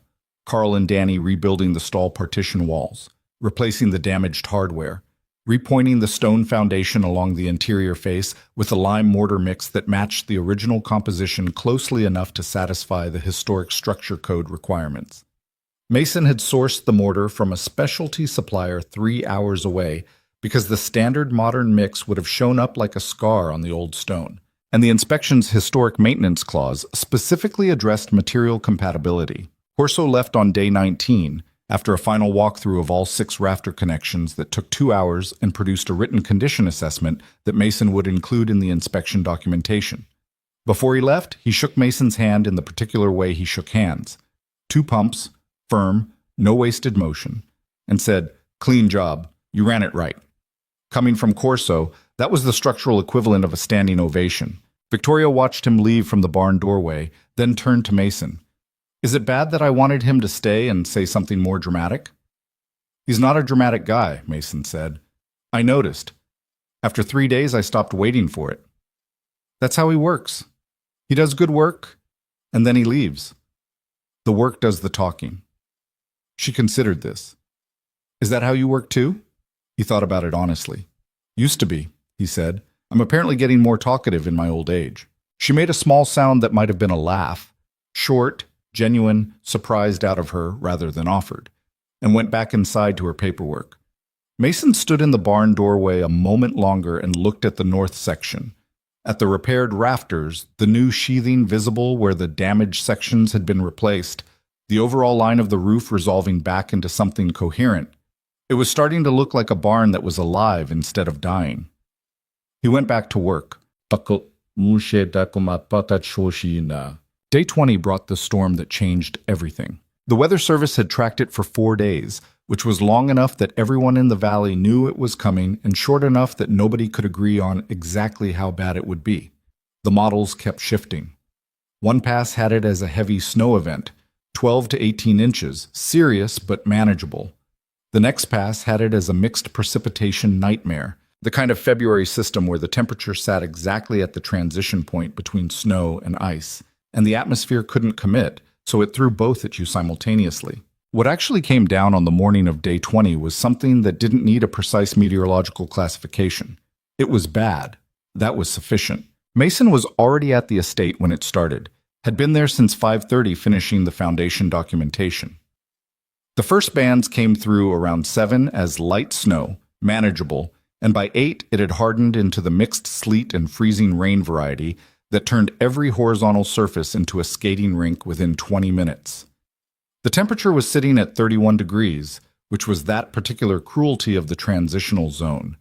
Just warm enough to be wet, just cold enough to freeze on contact. The crew got there by 8:15, navigating what Danny described as the most committed attempt by a road to kill him personally that he'd ever encountered. They gathered in the south section, and Mason laid out the day. The roofing on the north section was complete. The interior work was mostly complete. What remained, and what had to happen before the inspection in 10 days, was the permanent exterior siding repair on the north wall, which required working on scaffolding on the barn's exterior north face, and the final foundation documentation along the interior perimeter. The siding work was weather-dependent. The documentation was not. Interior documentation today, Mason said. Siding waits for the storm to clear. When does it clear? Carl asked. Mason looked at the weather on his phone. Tomorrow afternoon, maybe. And if it doesn't? Then we work Thursday and Friday on a Saturday schedule, and we finish siding with 3 days to spare before the inspection. Nobody asked what happened if that didn't work. They understood the math, and they were professionals. And professional silence is sometimes the most useful response. What nobody in that conversation anticipated was what happened at 2 in the afternoon. Mason was on the interior north wall, crouched at the foundation doing final measurements, when he heard the sound. He'd been in enough buildings under stress to have a catalog of sounds that the human nervous system correctly identifies as wrong before the brain has time to analyze why. This sound entered that category immediately. A creak that was longer and lower and fundamentally different from the normal thermal movement of old timber in cold weather. It came from the northeast corner, above him, and it lasted about 2 seconds. He was on his feet before it finished.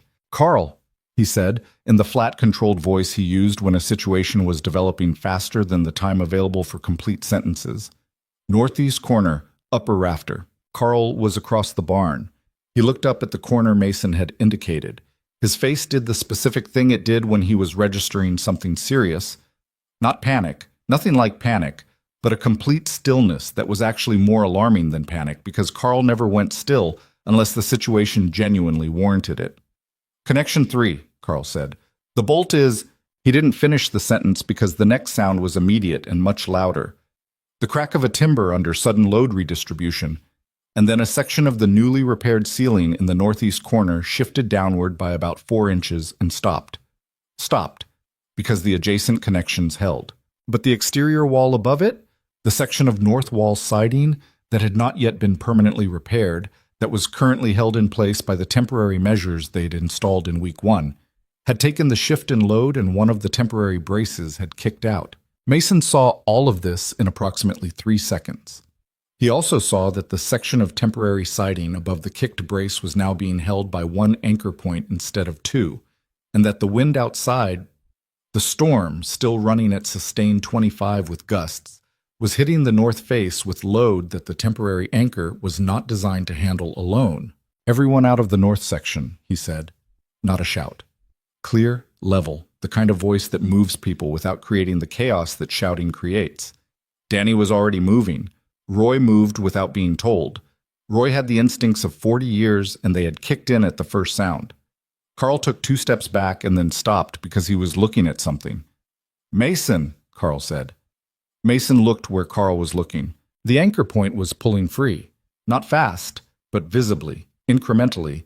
The screw anchors were walking out of the damaged wall framing they were set into, pulling a little more with each gust. When they pulled free completely, the upper section of temporary siding was going to swing outward on the remaining lower nails, and then likely tear free entirely. And the weather opening it created would dump ice and freezing rain directly onto the northeast rafter cluster, and specifically onto Connection 3, which had just demonstrated that it was under more stress than it should be. If Connection 3 failed under that combined load before they could intervene, they were looking at a section of roof coming down. Not the whole structure, not that the rest of the frame was secure, but a section. Enough to require work they no longer had time to do before the inspection. Enough, potentially, to fail the inspection. "I can get to it," Danny said. He was looking at the exterior scaffolding access from the south face. "If I go around the exterior—" "In this weather," Roy said, "the scaffolding is still up on the north face. I can traverse it." "You'll be on ice-covered scaffolding in a 30-mile-an-hour wind," Mason said. "Yeah." Danny looked at him steadily, which was one of the things about Danny that Mason had always respected. The moments when the usual brightness went quiet and what was underneath showed and what was underneath was solid. "I can do it. I've worked worse." "I have harness experience," Mason said. "I'll go." You're heavier than me. Lighter is better on compromised scaffolding in this wind. Danny paused. You know I'm right. Mason looked at the pulling anchor. He looked at the scaffolding route. He looked at the weather through the south door gap, at the ice rain driving sideways across the estate grounds. Full harness. Tether to the main scaffold column at all times. You go for the brace anchor only. You get a replacement screw set into good timber and you come back in. You don't linger. I never linger, Danny said, which in normal circumstances would have been funny, and under these circumstances was just Danny being Danny, which was its own kind of steadying. Mason pulled the replacement anchor hardware from the staging area, while Carl rigged Danny's harness, and Roy stabilized the interior brace below the shifting section. The whole setup took 4 minutes. 4 minutes during which the anchor above continued its slow exodus and the wind continued doing what wind does. Victoria appeared in the south doorway. She had come from the estate house when she'd seen, through the kitchen window, apparently, the scaffolding movement. She stood in the doorway and took in the scene, and her face did what it did, which was absorb everything and show the minimum, and she looked at Mason. What do you need? She said. Stay here, he said. If Danny calls from the exterior, I need you to be a second set of ears on the interior side. She nodded. No additional questions. She positioned herself where Mason pointed, and she stayed there. Danny went out through the south face scaffold access and disappeared around the corner of the building, and the barn went quiet except for the wind and the interior creaking and the sound of Roy murmuring to himself slightly as he worked the interior brace. Something Mason had noticed Roy did when he was focused, a low, half-audible commentary that wasn't speech exactly, but served some internal purpose Roy had never explained. 3 minutes of silence. 4. Contact. Danny's voice came through the wall, slightly muffled by the siding. I've got the anchor point. Old screw is half out. I'm pulling it clear and setting the replacement. How's the scaffolding? Mason called. A pause. It's fine. I mean, it's terrible, but the frames are solid. Another pause. Really cold up here. Work faster, Mason said. Working as fast as cold hands work, Danny said. Give me 2 minutes. 2 minutes. Mason stood below the northeast corner watching Connection 3, watching for any further movement. Roy held the interior brace. Carl had his hand against the wall, feeling for vibration. Victoria stood where she'd been placed and watched without moving. Anchor's in, Danny called. 2 screws and new timber. I'm adding a third. Add the third, Mason said. 30 seconds. Third is in. Brace is solid. A pause. The siding section above it is still loose. The lower nails are original and they're shot. This is going to need replacement, not repair. I know. Just make sure it's not going anywhere tonight. It's not going anywhere tonight. Coming in. Danny appeared back through the south scaffold access 4 minutes later, ice-crusted from collar to boots, hands shaking inside his gloves, and with the particular expression of someone who has done something unpleasant and is processing the relief of having done it successfully. He looked at Mason. Next time I say I can do something in bad weather, you should push back harder. You said you could do it. I was right, but it was really unpleasant. He pulled off his outer gloves and his hands were red and stiff. The brace will hold tonight. The siding section needs replacement tomorrow, soon as the storm breaks. I know. We'll be short on the schedule. I know, Danny. Mason put a hand briefly on his shoulder. It lasted about a second and a half, which was about as long as Mason ever held that kind of contact, and then let go. Good work. Danny looked at his hands. Yeah, he said. Okay. The storm broke overnight. By Thursday morning, the sky had cleared to that particular winter blue that follows violent weather, as if the violence had scoured the atmosphere clean, and the temperature had dropped to 15 degrees, which was cold but stable, and the sun came out with the full indifferent brightness of a February morning that has no particular interest in warming anything. The crew arrived at 7 and went straight to the north face exterior. The siding replacement took the full day. It was not complicated work, but it was precise work, and on a historic structure, every piece of new material had to be fitted against irregular old framing with the patience that old framing demanded. By 5 o'clock, the north wall exterior was closed, properly sheathed, and sided in a vertical board and batten pattern that matched the original as closely as the available material allowed. Roy stood back and looked at it in the last of the afternoon light. Good, he said. The same word, the same register that Mason had used after the jacking. In the shared vocabulary of the crew, it meant done right. Mason photographed it from 3 angles for the documentation package. He included a note about the connection. 3 incident, the load redistribution, the emergency repair, and the replacement work. He did not soften it or omit it.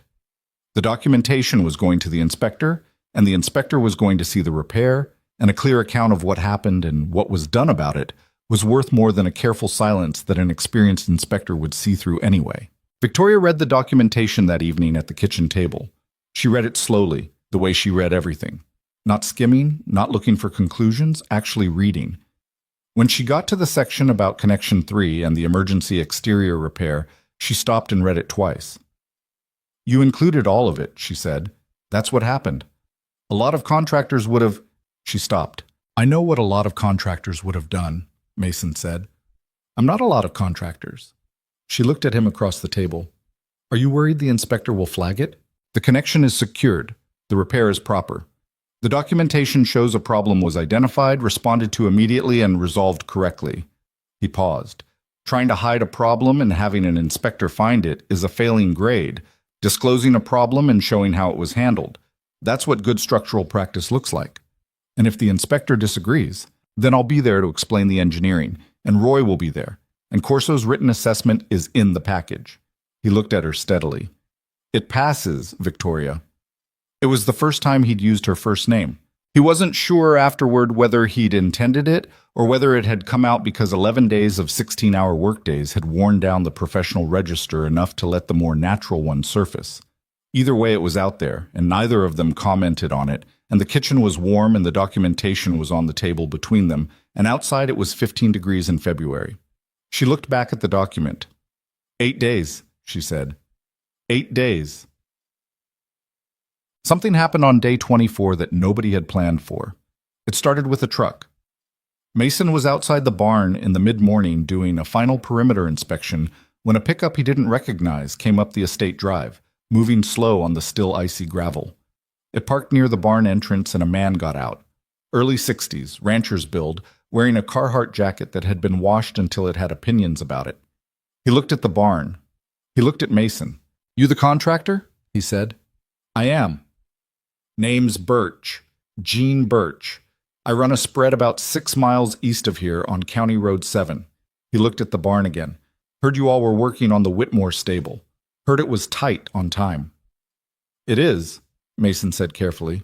Gene Birch reached into the bed of his truck and pulled out 2 lengths of dressed lumber, the kind that came from a mill rather than a home improvement store, properly dried, straight-grained, the material you used when you needed material that would do what you asked it to do. He set them on the ground near Mason's feet. Got about 40 more lengths in the bed, he said. White oak framing stock. I had it milled last fall for a project that fell through. If you can use it, it's yours. Mason looked at the lumber. He looked at Gene Birch. Why? Gene Birch seemed to regard this as a reasonable question, which it was. He took a moment with it. Harold Whitmore let my family graze on the east pasture for 3 years when we were in a bad drought, and our own pasture was burned down to nothing. Never charged us a cent, said the grass would grow back and neighbors were more important than grazing fees.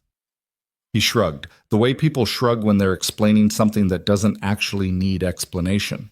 I heard his daughter was trying to finish what he started. Figured I had lumber. Before Mason could respond, a second truck came up the drive. Then a third. By noon there were 7 vehicles on the estate grounds. 2 ranchers with materials. A mechanic from Harwick with a portable generator and a set of tools he said were just taking up space in his shop. A woman named Agnes who ran a small farm supply operation outside town and who had brought, inexplicably and perfectly, exactly the type of lime mortar mix that Mason had been sourcing from 3 hours away, 2 bags of it, because her father had used it for foundation work, and she still had stock. A retired carpenter named Walt, who shook Roy's hand, looked at the north wall and said, "Tell me where you want me," in a way that made it clear he wasn't asking. And a pair of brothers, the Dunn brothers, 22 and 25, who worked at their family's feedlot and had apparently driven 45 minutes on icy roads because they'd heard on some regional agricultural network that the Whitmore stable restoration was a week from an inspection and running thin. Victoria came out of the estate house at noon and stood at the south entrance to the barn and looked at all of it. The trucks, the people, the lumber Jean Birch was unloading, Walt already talking with Roy about something on the drawings. And her face did something that was not the controlled minimum she usually showed. It was not the full version of falling apart either. It was the specific expression of someone who has been carrying something alone for long enough that they've forgotten what it feels like to not carry it alone, and then someone else puts a hand on the load. Mason was standing near her. He didn't say anything. He didn't think this was a moment that wanted words from him specifically. Jean Birch walked over and extended his hand to her. "Miss Whitmore, Jean Birch, County Road 7. She shook his hand. Her grip was steady. Her voice was steady. "Mr. Birch, I know who you are. My father talked about your family. He was a good man. My family owes him." Jean looked at the barn. "Seems like the decent thing is to show up." Victoria nodded once. She looked at the assembled people and equipment and the movement of the morning reorganizing itself around the work that still needed to be done. She pressed her lips together briefly and then let that pass and let her face settle back into the steady expression she operated from. She looked at Mason. "Can you use all of them?" she said. Mason surveyed the available labor and material. Walt was already earning his presence. He was 60-something and walked with a slight hitch, but he was reading the drawings the way you read drawings when you understand what they're saying. The Dunn brothers were young and strong and appeared willing. Agnes's mortar mix was exactly what they needed for the remaining foundation repointing on the east face. "Yeah," he said. "I can use all of them." The next 4 days ran differently than the preceding 23. They ran with more people, more noise, more of the particular organized chaos that descends on a construction site when the labor force doubles overnight and the site foreman has to simultaneously expand the scope of what's happening and maintain the quality that the inspection would require. Mason ran it. He ran it the way he ran everything, by being everywhere, by understanding what each person was capable of and positioning them there, by keeping the sequence clear in his own head even when the surface of the site looked like entropy. Roy managed the skilled work, the finished carpentry on the stall partitions, the final foundation repointing, the connection between old and new material in every place where they met. He and Walt worked together with the wordless efficiency of two people who had spent their lives in the same trade and could communicate through what they did rather than what they said. The Dunn brothers moved material, carried equipment, held things while other people attached them, and asked good questions that indicated they were paying attention. Mason answered every question they asked, not because he had to, but because the questions were honest and honest questions deserved answers. Danny was everywhere, in the way Danny was always everywhere, useful, fast, and visibly enjoying himself in a way that had nothing to do with the severity of the timeline and everything to do with the fact that he genuinely liked working, and working with more people was more working, and that was fine with him. Carl settled into the role of quality control, which nobody had assigned him to, but which he assumed naturally and competently, walking behind each completed section with his quiet eyes and his measuring tape and his willingness to say this needs to be redone without apology when it needed to be redone. Victoria worked alongside all of it, migrating to where she was needed, which showed an understanding of the site's logic that 4 weeks had built into her in the way that being present for something every day builds understanding that no briefing can replicate. She managed the material flow with the Dunn brothers. She ran communication between Dale Archer and the mill supply for a last-minute hardware order. She made coffee in quantities that respected the actual scope of the labor being performed. On the evening of day 27, 3 days before the inspection, Mason stood in the center of the south section and looked at what they had. The north roof section was complete and weather-tight. The north wall was repaired and sided. The rafter connections were secured and documented. The foundation was back in bearing and the wall plate gap was closed. The interior stall partitions were rebuilt and the hardware was in place. The interior foundation repointing was done on all 4 walls. The documentation package was complete, organized, and included every photograph, measurement, material specification, and repair narrative that a structural inspector would expect to see, and then some. Roy came to stand beside him. They stood there together for a moment without speaking. "Did we miss anything?" Mason said. Roy looked at the barn slowly, the full sweep of it, north to south, floor to ridge. He did this with the thoroughness of a man who has been asked a real question and intends to answer it accurately. Connection 2, Roy said. The through-bolt installation report. I want to re-verify the torque spec against what's in the document. I'll pull the hardware records. And the East Foundation interior face, third bay from the north. The repointing that Walt did yesterday. I want to look at it in better light tomorrow. Noted. Roy was quiet for another moment. Other than that, he said, I don't think we missed anything. Mason nodded. You know what this means, Roy said. Yeah. We finished a job that had no business being finished in 30 days in 27 days. 27 days, Mason confirmed. Roy looked at the barn one more time. Then he picked up his jacket and his bag and said goodnight, and the sound of his truck starting up carried clearly through the cold air. Mason stayed a few more minutes. He did that at the end of jobs sometimes, stood in the finished work alone for a few minutes, and let the place show him what it was now compared to what it had been. It was not sentimental exactly. It was more like confirming something. The barn showed him a structure that had been dying from the wrong direction and had been turned around. A load path that had been redirected to run the way it was supposed to run. Stone that had always been solid, now bearing the weight it was designed to bear. A foundation that had never been the problem. He heard the estate kitchen door and didn't turn around. He knew the specific sound of it now. He knew, without looking, the pace of her steps crossing the frozen ground. Victoria came to stand beside him, and she was holding 2 mugs, and she didn't say anything immediately, and neither did he. They stood in the cold looking at the barn together. 3 days, she said finally. 3 days. She handed him one of the mugs. He took it and held it in both hands and felt the warmth of it in the cold air. Mason, she said. He looked at her. He looked. She was looking at the barn, not at him. Her profile in the winter evening light. The straight line of it, the particular set of her jaw that he'd come to understand meant she was holding something she was deciding whether to say. When this is done, she said, and then she stopped. He waited. She turned and looked at him then, and the expression on her face was the open one. Not the controlled minimum, not the professional steadiness, the actual expression. The one he'd seen maybe twice, in unguarded moments, and that he'd been careful not to respond to because the job wasn't done. I don't know what I'm trying to say, she said, which, coming from her, from the person who chose every word with precision and never started a sentence she hadn't planned, was one of the most honest things she'd said to him. Mason held his mug and looked at her and said the thing he'd been not saying for about 3 weeks, which was the only honest answer available. I think I do, he said quietly. The winter evening held around them. He didn't say anything else, and neither did she, because some things need to be in the room for a while before they need to be said out loud, and they'd both been people who'd had things taken from them fast enough to know the value of going slow with things that mattered. 3 days. He looked back at the barn. 3 days, and then they'd know.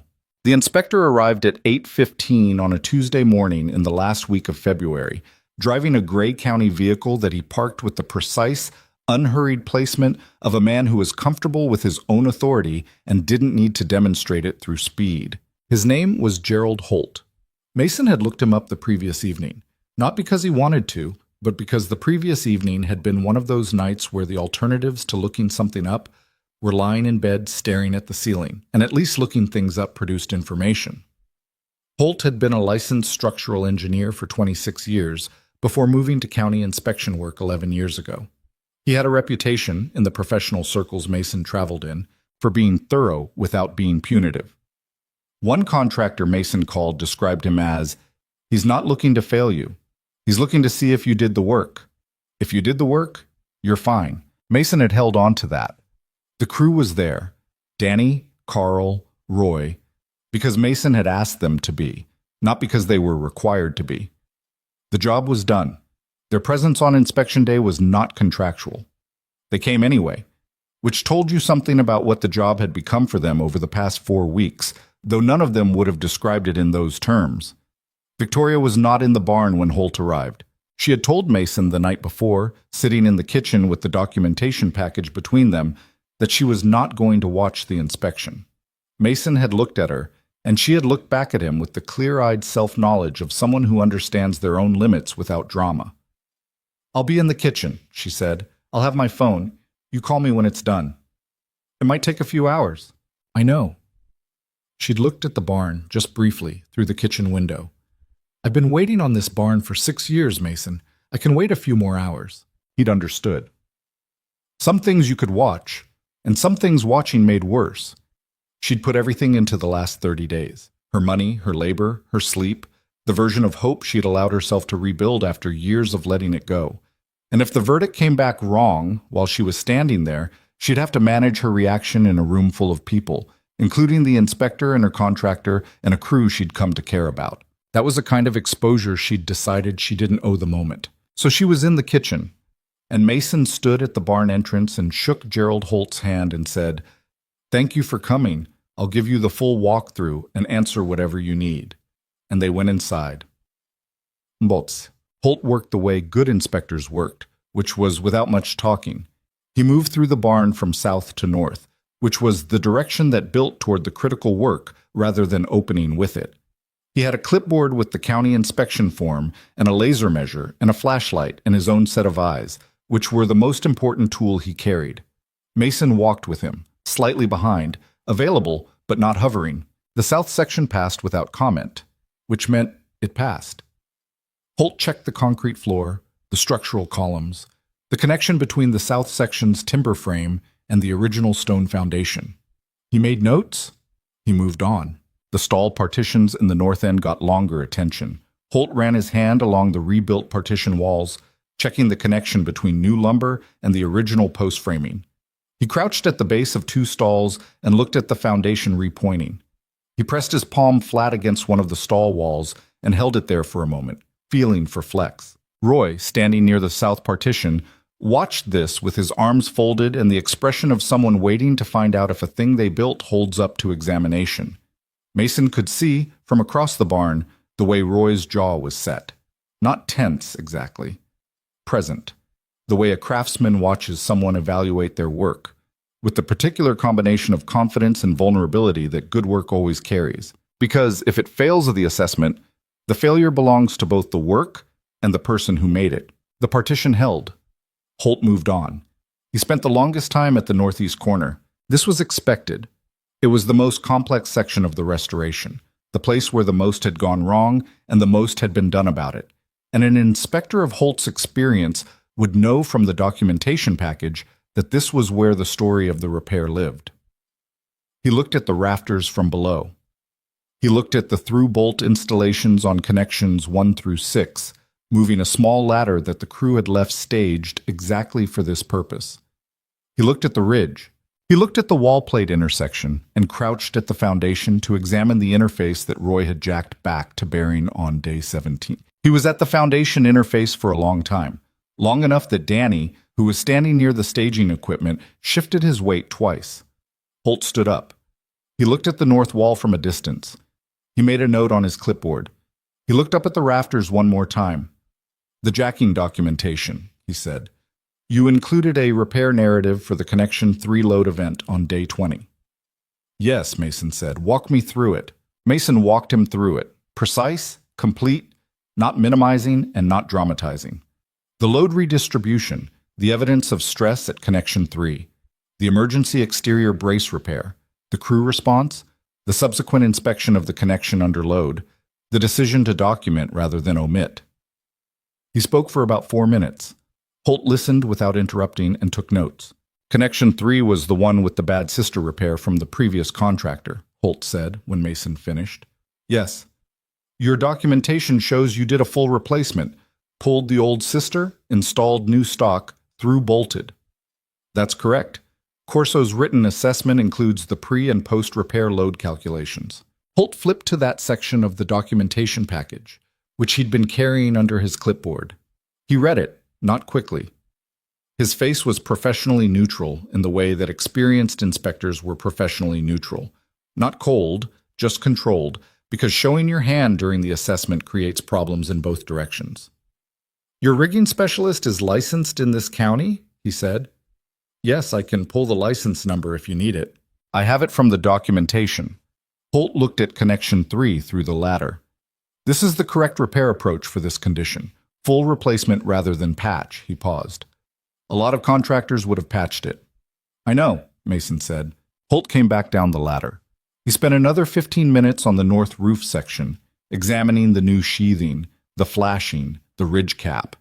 He went outside and walked the north face exterior, looking at the new siding, running his hand along the board and batten pattern, checking the corners and the foundation interface from the outside. Mason stood inside and waited because there was nothing useful he could do outside that Holt wasn't already doing, and the space to do his job without audience was a professional courtesy. Carl appeared beside Mason. He said nothing. He just stood there, which was Carl's version of company. How do you think it's going? Danny said from the other side. I don't know yet, Mason said. Roy thinks it's fine. Roy hasn't said anything. Roy's nodding slightly to himself over there. For Roy, that's a standing ovation.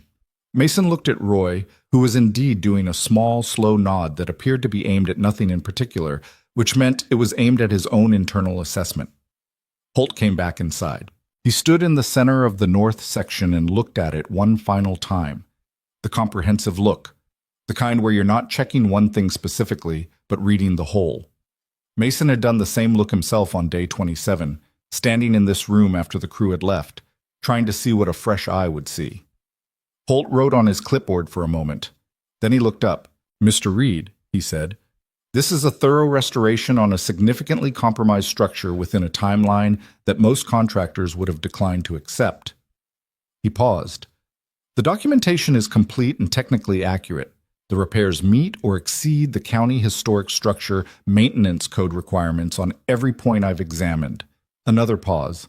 The disclosure of the Connection 3 load event and the transparency of the repair narrative are consistent with the kind of professional practice I want to see in this county. The barn was very quiet. The structure passes inspection, Holt said. The barn held that sentence for a moment. It was not a dramatic sentence. It was 7 words in a flat declarative register delivered by a county inspector who had made this call hundreds of times and who would make it again next week and the week after. It was the most important sentence Mason had heard in 30 days. Danny made a sound. Roy's slow nod completed itself and stopped. Carl looked at the north wall with an expression that was as close to satisfaction as Carl's face typically permitted. Mason looked at the rafter connections above him. The 6 repaired points, the bolts he and Corso had set with cold hands in 19-degree weather, and he thought about a gap in a foundation that a child had pointed at, and a wall that had been crushed from above instead of from below, and a foundation that had never been the problem. Thank you, Mason said to Holt. I appreciate the thoroughness. Holt shook his hand. Good work, he said simply, and began gathering his materials. Mason stepped outside and called Victoria. She picked up on the second ring. He could hear in the way she said yes that she'd been sitting near the phone, not waiting desperately. Victoria didn't do desperate, but present in the way you're present when the next thing that happens matters completely. It passed, Mason said. Silence. A specific quality of silence, the kind that has a lot of things in it that aren't ready to be words yet. Victoria, I heard you, she said. Her voice was steady. It was doing the thing it did when she was holding something larger than the voice wanted to contain.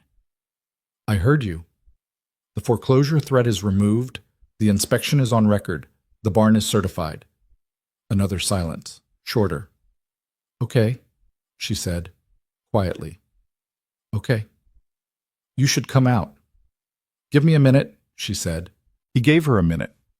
He stood outside in the cold February morning with his phone in his hand and looked at the north face of the barn, the new siding, the repaired roof, the restored cupola they'd fixed on day 25 as a finishing detail that Roy had insisted on because the cupola was original to the 1887 structure and leaving it broken after restoring everything else would be, in Roy's words, like fixing a man's broken arm and leaving his collar undone. The estate kitchen door opened. Victoria walked across the frozen ground with her coat pulled around her and her eyes very bright, which was different from her usual appearance in a way that was small and significant at once. She walked to where Mason was standing and she looked at the barn. She looked at it for a long time. He let her. My father would have, she started and then stopped because that sentence was too big for the morning and she knew it. She took a breath. He would have liked you, she said instead. He respected people who did things right. From what I've heard about him, Mason said, I think I would have liked him back. She looked at him then. The morning light was in her eyes, which were dark and steady, and the controlled minimum she usually maintained was not especially present right now. She had allowed the moment to touch her, which was not something she did easily or often, and it was visible and she wasn't trying to hide it. Thank you, she said, for all of it. For not giving up when you had every professional reason to tell me it was too far gone. My daughter pointed at the foundation, Mason said. You looked at what she was pointing at. He looked at her. Yeah, he said. I did. The crew was coming out of the barn now, so Danny first, then Carl, then Roy, and the moment changed its shape around them, became something shared instead of private. Danny said something that was loud and celebratory and characteristically Danny.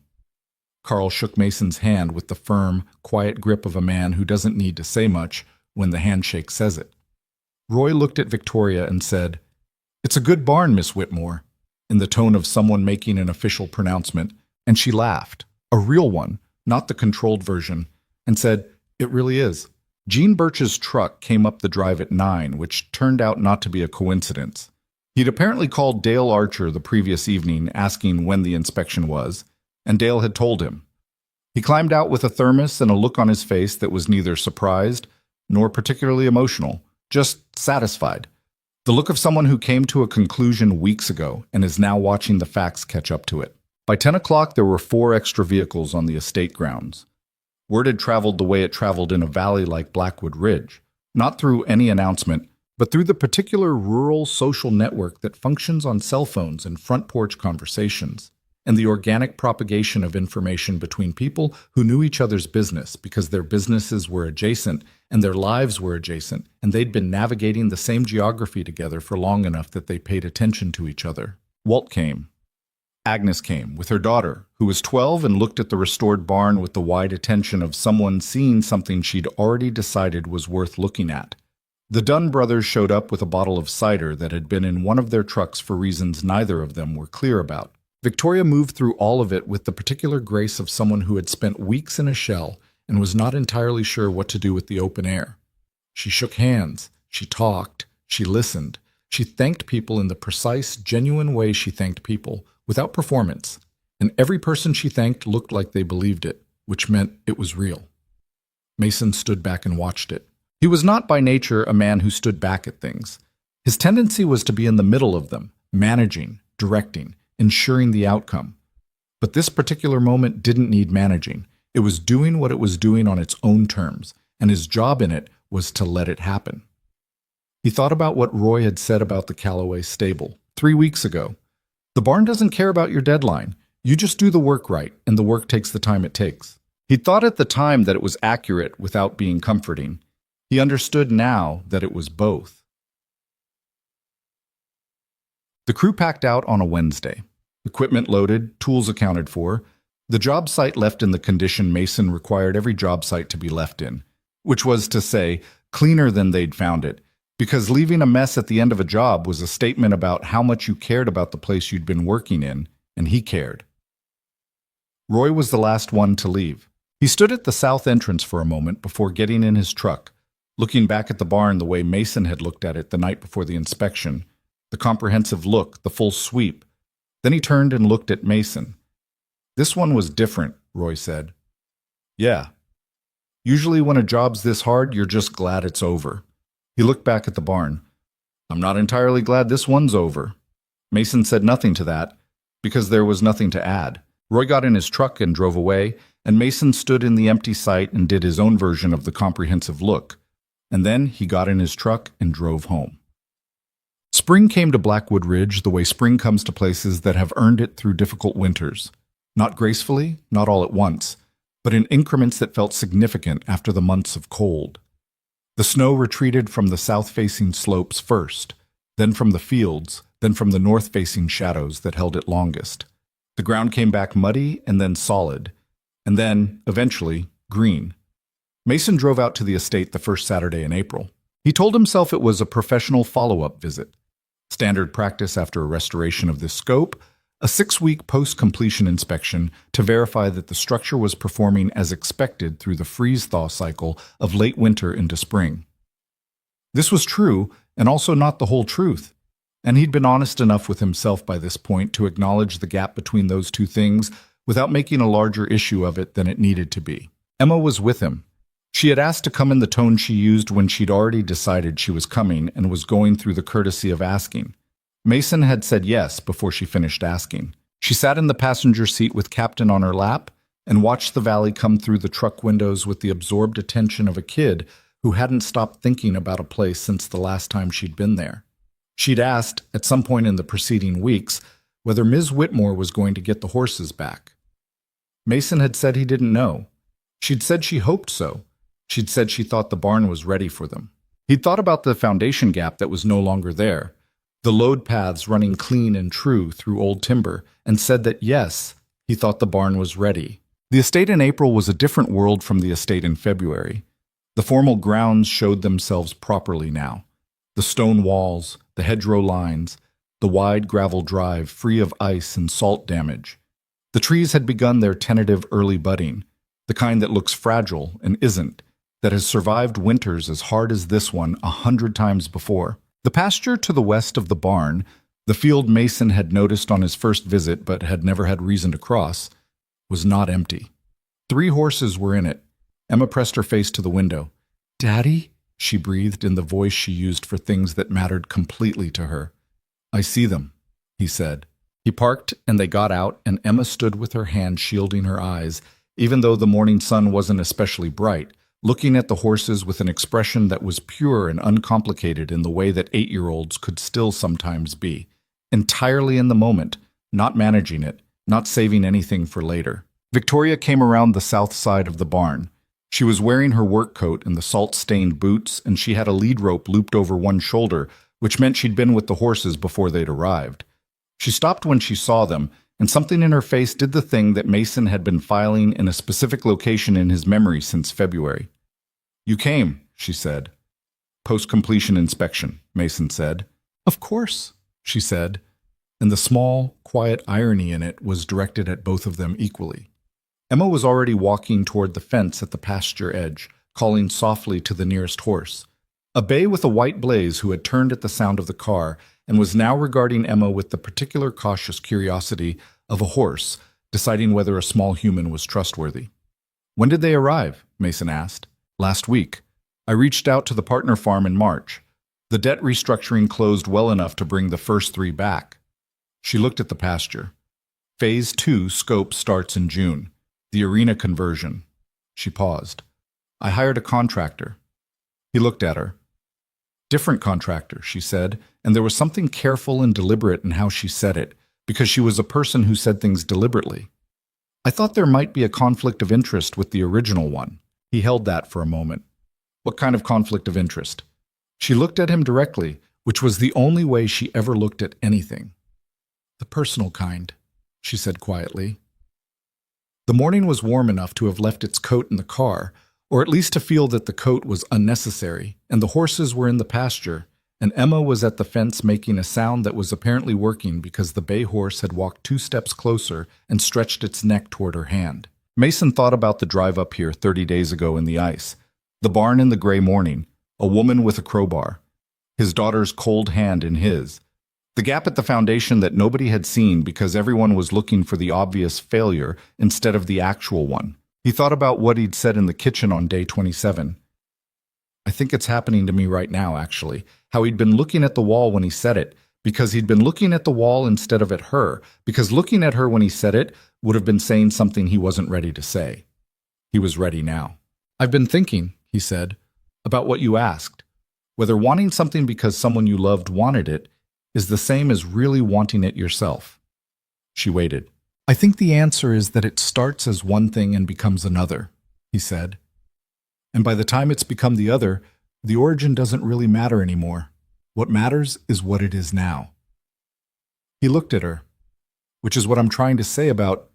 He paused, because he was not, historically, good at the direct statement, when the direct statement was about something that mattered to him personally. He'd built a professional life on directness, and a personal life on careful avoidance of it, And the gap between those two things had been wide enough that most people who knew him professionally would have been surprised to know it existed.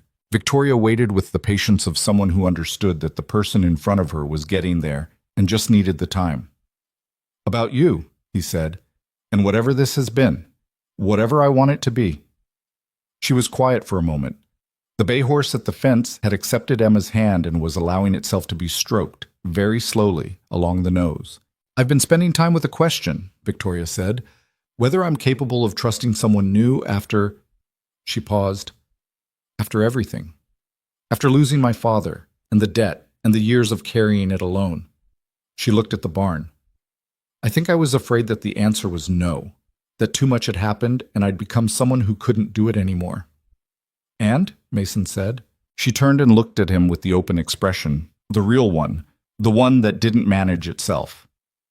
"And I think I was wrong about that," she said. "I think 30 days of watching someone do exactly what they said they'd do, exactly the way they said they'd do it, and tell the truth even when it would have been easier not to—" She stopped. "I think that changes the answer." He looked at her. He thought about the first morning and her standing in the barn before he arrived, in the dark, with a crowbar. He thought about her on the scaffolding side in the ice storm. He thought about her in the kitchen after the jacking, at the table with the drawings, the warm room, and the winter outside. He thought about 30 days of watching someone work without performing, grieve without dramatizing, hope without pretending they weren't afraid of it. He thought about Emma saying, "I liked her" from behind her purple hat in the dark cab of the truck driving home on the first day, before any of this had happened. His daughter had seen it first. She usually did. "I'm not going to pretend I'm not complicated," he said. "I've got a kid and a dog with an identity crisis, and a truck that needs new rear tires, and a job that keeps me at cold construction sites in the winter." "I know," she said. "That's not a deterrent?" "Mason," she said, with the quiet patience of someone addressing the specific brand of self-protection that presents itself as full disclosure. "I've been awake since 4:30 this morning. I've been woken up at 4:30 every morning for 3 years. I just got 3 horses back from a farm 40 miles away because I'm trying to finish something my father died before he could finish. I have a property manager who has the quiet desperation of a man who's been managing a crisis for so long he's forgotten what not crisis looks like." She held his gaze. "I'm not exactly simple either." He looked at her. He looked at Emma, at the fence, at the horse that had trusted her, at the barn behind Victoria, solid and standing in the April morning, the new cedar shingles bright against the old board and batten, the repaired roofline running clean and true. "No," he said, "you're really not." She almost smiled. The full version came a second later, the one that changed her face, the one he'd been filing in a specific location. "So," she said. "So," he said. It was not a resolution of everything, and they both knew it. Complicated people doing complicated things in complicated circumstances didn't resolve cleanly, and neither of them was 22 years old waiting for the clean version. They were people who had lost things and rebuilt things and understood the difference between a structure that looked finished and a structure that actually held. They knew how to tell the difference. Emma turned from the fence and called back to them, holding Captain up toward the horse with the serious earnestness of someone making an important introduction. "She likes Captain," Emma announced. "She smelled him." "Captain is very likable," Victoria called back. Emma looked at them both, standing close in the April morning, not quite touching, with the expression of a child who has been assembling evidence for 6 weeks and has arrived at a conclusion she is choosing, for once, not to announce. She looked at them for a moment, then turned back to the horse.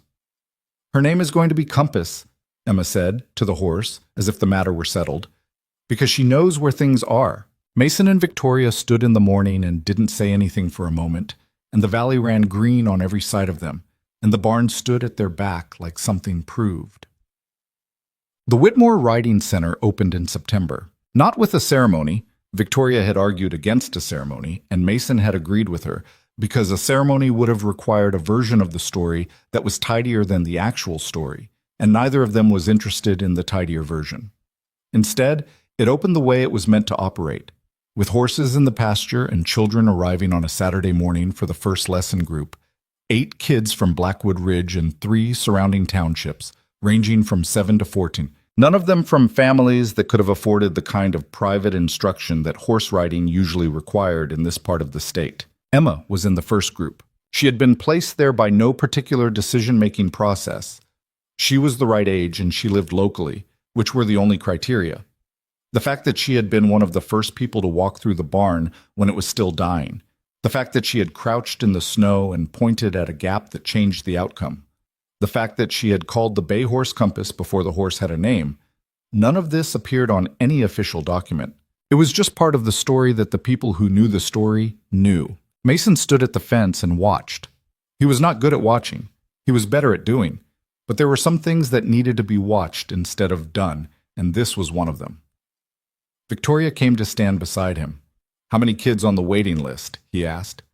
22, she said. "We'll open a second lesson group in October." "And the finances?" She gave him a look that was dry and affectionate in equal measure. "The finances are stable. The debt restructuring closed. The Phase 2 scope came in on budget." She paused. "Barely." "Barely is fine," he said. "Barely is how most real things work." She was quiet a moment. "My father always said that too," she said. Not in those words. What were his words? He said, "You don't need a perfect start. You just need a real one." Mason looked at Emma in the ring. Serious-faced, upright in the saddle with the deliberate concentration of a kid who has decided to do something correctly and is doing it, and thought about driving 40 miles through ice with a sick kid in the passenger seat to tell a woman her barn was beyond saving. Thought about a foundation that wasn't dying. About load paths and bad repairs, and the difference between the problem you expected and the problem that was actually there. "Your father was right," he said. Victoria looked at Emma for a moment, then she looked at Mason. "She said something to me last week," she said, "when we were in the barn and I was showing her the new stall hardware." "What did she say?" "She said..." Victoria stopped for a second, and when she spoke again, her voice had the quality it had when something had gotten past her defenses before she could decide whether to let it. She said, "I'm glad we came back." A pause. And then she said, "My mom would have liked it here." Just like that. Very matter of fact. Another pause. "I didn't know what to say." Mason was quiet. "I said, I think she would have too," Victoria said. "I hope that was right." "It was right," he said. He looked at the ring, at Emma and Compass moving together in the slow, steady circle of an early lesson, finding the rhythm between rider and horse that had to be discovered rather than taught. He looked at the barn beyond, the repaired roofline, the restored cupola, the new cedar bright in the September morning. He thought about what the 30 days had cost, and what they'd produced, and whether the accounting made sense. It did. The way most things did when you got far enough from them to see the full shape. Not the cost versus the return, not the difficulty versus the result, but the full picture of what it was. He thought about the night before the inspection, lying awake going through the documentation in his head, about Emma's fever and Tank's rope toy, and the rear tires he'd finally gotten replaced in March, about ice on a scaffolding in a February windstorm and coffee on a frozen morning before dawn, about the sound old timber makes when it comes back to bearing, about a woman who had been awake since 4:30 every morning for 3 years and was, as of 3 weeks ago, sleeping until 5:45, 45 extra minutes. It was not nothing. "Can I ask you something?" Victoria said. "Yeah." "That first morning, when you were going to tell me it was too far gone." She looked at him. "What changed your mind? Was it the gap Emma showed you? Or was it something else?" He thought about this honestly, the way he thought about most things. The gap was real, and it had changed the technical assessment. But the technical assessment was not all that had changed. "Both," he said. "The gap was the engineering, but the other thing..." He paused. "You were in the barn before I got there. Before it was even light.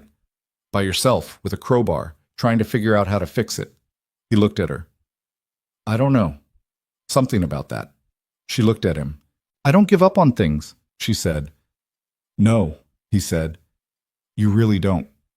He reached over and took her hand, which was not a dramatic gesture and was not performed for anyone watching and was not accompanied by anything that needed to be said out loud.